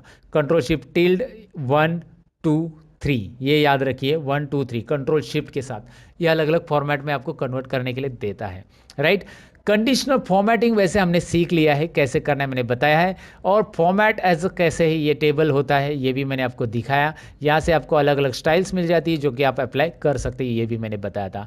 इंसर्ट में यहाँ पे इंसर्ट शीट रोज भी आता है, जैसे आप यहाँ पे रो इंसर्ट करना चाहते हो तो मैंने वैसे भी आपको बताया है। रो कंट्रोल प्लस से इंसर्ट होता है, कंट्रोल माइनस से डिलीट होता है। यहाँ से भी इंसर्ट और डिलीट ऑप्शन है आपके लिए। और फॉर्मेट में आप रो और कॉलम की साइज एडजस्ट करने के लिए है ही। कैसे करना है मैंने सारी चीज़ें यहाँ पे बता दी आपको। और ऊपर से मैंने आपको बताया था कि क्लियर में जाकर क्लियर फॉर्मेट से क्या होगा। देखिए यहाँ पे फॉर्मेटिंग अगर नहीं चाहिए तो आप क्लियर कर सकते हैं, मुझे नहीं चाहिए फॉर्मेटिंग, सो क्लियर में जाइए, क्लियर फॉर्मेट्स, फॉर्मेट जाएगा। क्लियर ऑल मतलब पूरा क्लियर हो जाएगा। क्लियर कंटेंट्स मतलब खाली कंटेंट और कमेंट लिखी होगी या हाइपर लिंक दिया रहेगा तो वो क्लियर हो जाएगा। क्लियर ऑल कर दूंगा मैं तो इस तरह से हो रहा है, राइट। सो क्लियर कंटेंट करना है तो कंटेंट कीजिएगा, इस तरह से आप इसे क्लियर कर सकते हैं, राइट। और फिल सीरीज़ के बारे में तो मैंने बताया था स्टार्टिंग में कि आप फिल सीरीज़ कैसे कर सकते हैं। यहाँ पे भी है फिल सीरीज़ ऑप्शन की, डाउन फिल कैसे होगा ऑटोमेटिकली वो दिया है वहाँ पे। और यहाँ पे फाइंड एंड रिप्लेस भी ऑप्शन है, जहाँ से रिप्लेस मतलब वर्ड चेंज करना। जैसे आपको लगता है कि यार यहाँ पे मैंने एक वर्ड टाइप किया जिसमें सब रॉन्ग है, मतलब एक वर्ड आपने 10 बार लिखा है, तो जैसे सब की जगह मुझे सब्जेक्ट ये वर्ड पूरा चाहिए था, तो मैं यहाँ पे सब लिखूंगा और यहाँ पे सब्जेक्ट लिखूंगा। देखिए मैंने क्या किया है, मुझे पूरा वर्ड चाहिए था, सब की जगह सब्जेक्ट लिखना चाहिए, तो यहाँ पे सब सब सब लिखा है मैंने। तो सब्जेक्ट 1 2 3 4 आना चाहिए, जो भी सब्जेक्ट है वैसे। तो किया है फाइंड आउट में सब, रिप्लेस विथ में सब्जेक्ट, और रिप्लेस ऑल पे click. Now you can see replacement क्या काम करता है। सो फाइंड एंड रिप्लेस भी है, कोई वर्ड ढूंढना है तो फाइंड कर सकते हैं, और यहाँ से आप फाइंड डायलॉग बॉक्स आपको मिल जाता है। तो ये मैंने होम टैब यहाँ पे कवर करने की कोशिश की है कि कैसे कुछ करना है, एक्सेल के अंदर क्या क्या चीज़ें होती है, यहाँ पे मैंने डिटेल में एक्सप्लेन करने की कोशिश की है। ये एक्सेल बिगिनर्स के लिए वीडियो है दोस्तों, और इसमें प्रिंटिंग लास्ट ऑप्शन है हमारा, और प्रिंटिंग हम देखते हैं प्रिंट कैसे किया जाता है एक्सेल के अंदर, and then will finish it. और ये बिगिनर्स के लिए एक्सेल है, इसीलिए मैंने इतनी ही चीज़ें कवर की। एक्सेल इतना ही नहीं है, बहुत कुछ है। तो एक्सेल जो बिगिनर के बाद सीखना चाहते हैं उसके लिए एक ट्यूटोरियल आएगा बड़ा सा, जिसमें मैं बहुत सारी चीज़ें और एक्सप्लेन करूंगा एक्सेल के अंदर, जो कि उसके लिए आपको थोड़ा इंतज़ार करना पड़ेगा। लेकिन आगे का टॉपिक सीख के जाइएगा कि प्रिंट कैसे करते हैं। प्रिंट करने के लिए control P, right, control P किया तो यहाँ पे प्रिंट आ जाता है, ऐसा ऐसा प्रिंट आ रहा है। एक काम करते हैं, मैं यहाँ पे ज़रा थोड़ा सा डेटा को अरेंज कर देता हूँ। पहले प्रिंट करने के लिए यहाँ पे मैं डेटा को एक काम कर देता हूँ, पूरा नॉर्मल जैसे डेटा था पहले, जैसा रखा था डेटा मैंने वैसे लाता हूँ यहाँ पे। उसके लिए करना क्या है, बस आपको कंट्रोल जेड ही तो बटन प्रेस करते जाना है। कंट्रोल जेड बटन प्रेस करते जाएंगे तो यहाँ पे आपको डेटा मिल जाएगा। मैंने अंडू कर दिया पूरा का पूरा। फिलहाल इस चार्ट की मुझे ज़रूरत नहीं, मैं इसे डिलीट कर देता हूँ, और यहाँ पे लिखा हुआ एक्स्ट्रा कंटेंट भी मैं डिलीट करता हूँ। अब देखिए मैं कंट्रोल पी करूँगा तो यहाँ पे आपको ये प्रिंट में बॉर्डर के साथ, मैंने बॉर्डर दिया है इसको, इसलिए बॉर्डर के साथ आ रहा है। अगर आपने बॉर्डर नहीं दिया तो बॉर्डर नहीं आएगा, आपको मैंने स्टार्टिंग में बताया था। अब यहाँ पे मैं आपको बताऊँ कि चलो कंट्रोल पी में हम इसमें आ चुके हैं, कंट्रोल पी स्क्रीन के अंदर यहाँ पे, लेकिन आपको दिखाई दे रहा है कि यार काउंट तक ही डेटा आ रहा है, काउंट तक, काउंट के आगे भी डेटा है मेरा। यहाँ पे देख सकते हैं ना एक्सेल में काउंट के आगे भी है, लेकिन यहाँ पे एक डॉटेड लाइन आ रही है जो कि पिन की बाउंड्री या पेज की साइज़ बता रही है कि पेज यहाँ तक ही है, डॉटेड लाइन। ये कंट्रोल पी बटन प्रेस करने के बाद आपके भी एक्सेल में दिखाई देगी कि यहाँ तक का ही प्रिंट होगा। तो आगे का डेटा का क्या, मैं इसको डबल क्लिक करके एडजस्ट कर सकता हूँ, या कंट्रोल ए करके, कंट्रोल ए और यहाँ पे alt H O I press का तो auto fit column width, column की विड्थ जो है ऑटोमेटिक जितनी रिक्वायर्ड है उतनी आ जाएगी। तो कंट्रोल पी करो, अभी एवरेज तक डेटा आ गया है। चलिए एवरेज में भी थोड़ा सा काम कर देते, हम यहाँ पे प्रिंटिंग के लिए और थोड़ा सा काम सेटल करना पड़ेगा हमें डेटा को प्रॉपरली। डेसिमल प्लेसेस हम यहाँ पे कम कर देते हैं, और यहाँ पे भी अल्ट एच ओ आई करने के बाद ये भी कम हो गया। अब आपको दिखाई दे रहा है रिजल्ट 1 रिजल्ट 2 तक आ रहा है, ग्रेड नहीं आ रहा है। तो ऐसे में क्या करेंगे हम आगे, हमें इसे एक ऑप्शन यहाँ पे मिल जाता है, और यहाँ पे है पोर्ट्रेट की जगह आप इसे लैंडस्केप कीजिए। लैंडस्केप करते ही पेज का हॉरिजेंटल व्यू आ जाएगा, और यहाँ पे जितने चाहे और कॉलम आपकी मर्जी और भी ऐड कर सकते हैं। लेकिन आप चाहते हैं कि नहीं नहीं नहीं, लैंडस्केप में रो कम आएंगे, पोर्ट्रेट ही चाहिए, वर्टिकली डेटा चाहिए, तो रखिए यहाँ पे एक ऑप्शन है राइट कॉर्नर में, शो मार्जिन, ये दिख रहा है आपको मार्जिन ऑप्शंस, तो इस पर क्लिक कीजिए, शो मार्जिन लाइन आएगी, और इसे थोड़ा बहुत एडजस्ट कर सकते हैं आप, ऐसे इस मार्जिन को कम कीजिए, वो ग्रेड अंदर आ जाएगा। प्रिंट से रिलेटेड जितनी भी सेटिंग्स आपको सीखनी है उसके लिए ऑलरेडी मैंने वीडियो बनाया था, जिसमें मैंने बताया कि प्रिंट के अंदर सारी सेटिंग्स कैसे करेंगे। उसके लिए लर्न मोर चैनल पे वीडियो डाला था, उसके लिए सर्च करना है अपने को लर्न मोर चैनल पे, राइट साइड में जो सर्च बॉक्स आता है उसमें क्लिक करके टाइप करना है प्रिंटिंग इन एक्सेल। तो जैसे ही आप टाइप करोगे नीचे आपको वीडियो की लिंक मिल जाएगी। डिस्क्रिप्शन में वैसे भी मैं लिंक देने की कोशिश यहाँ पे करूँगा दोस्तों आपके लिए। ज़रूर आपको वो वीडियो देखना चाहिए कि एक्सेल में प्रिंटिंग से रिलेटेड कौन कौन से टिप्स है, प्रोफेशनली प्रिंट कैसे किया जाता है। ये तो मैंने बेसिक चीज़ें बताई कि कॉलम कैसे वगैरह एडजस्ट करना है, आपको मार्जिन कैसे सेट करना है, ये सारी चीज़ें यहाँ पे मैंने बताई फिलहाल तो। लेकिन उसके अंदर पूरे प्रोफेशनल लेवल पे मैंने सारी चीज़ें बताई है। I want you to watch that video. तो मैंने जितने भी वीडियो रिकमेंड किए वो आप देखेंगे ऐसे उम्मीद करता हूँ। लर्न मोर चैनल पे बने रहेंगे हमेशा की तरह। ये था बिगिनर्स एक्सेल वीडियो दोस्तों। अच्छा लगा है लाइक बटन पे क्लिक कीजिएगा, नहीं लगा है डिसलाइक पे क्लिक मत कीजिएगा, लेकिन ओके तो नहीं लगा है तो छोड़ दीजिए, अच्छा लगा है तो लाइक ज़रूर कीजिए, शेयर कीजिए अपने दोस्तों के साथ जिनको भी एक्सेल सीखना चाहते हैं, उनके लिए ये बहुत काम का वीडियो रहेगा। मैं मिलूंगा कुछ और इंटरेस्टिंग वीडियो के अंदर जिसमें रहेगा एक्सेल की टिप्स एंड ट्रिक्स, बहुत कुछ रहेगा इंटरेस्टिंग और भी सीखने के लिए दोस्तों। तब तक के लिए हमेशा की तरह यही कहूँगा, सीखते रहो, सिखाते रहो, मेरे वीडियोस देखते रहो, और बाय बाय।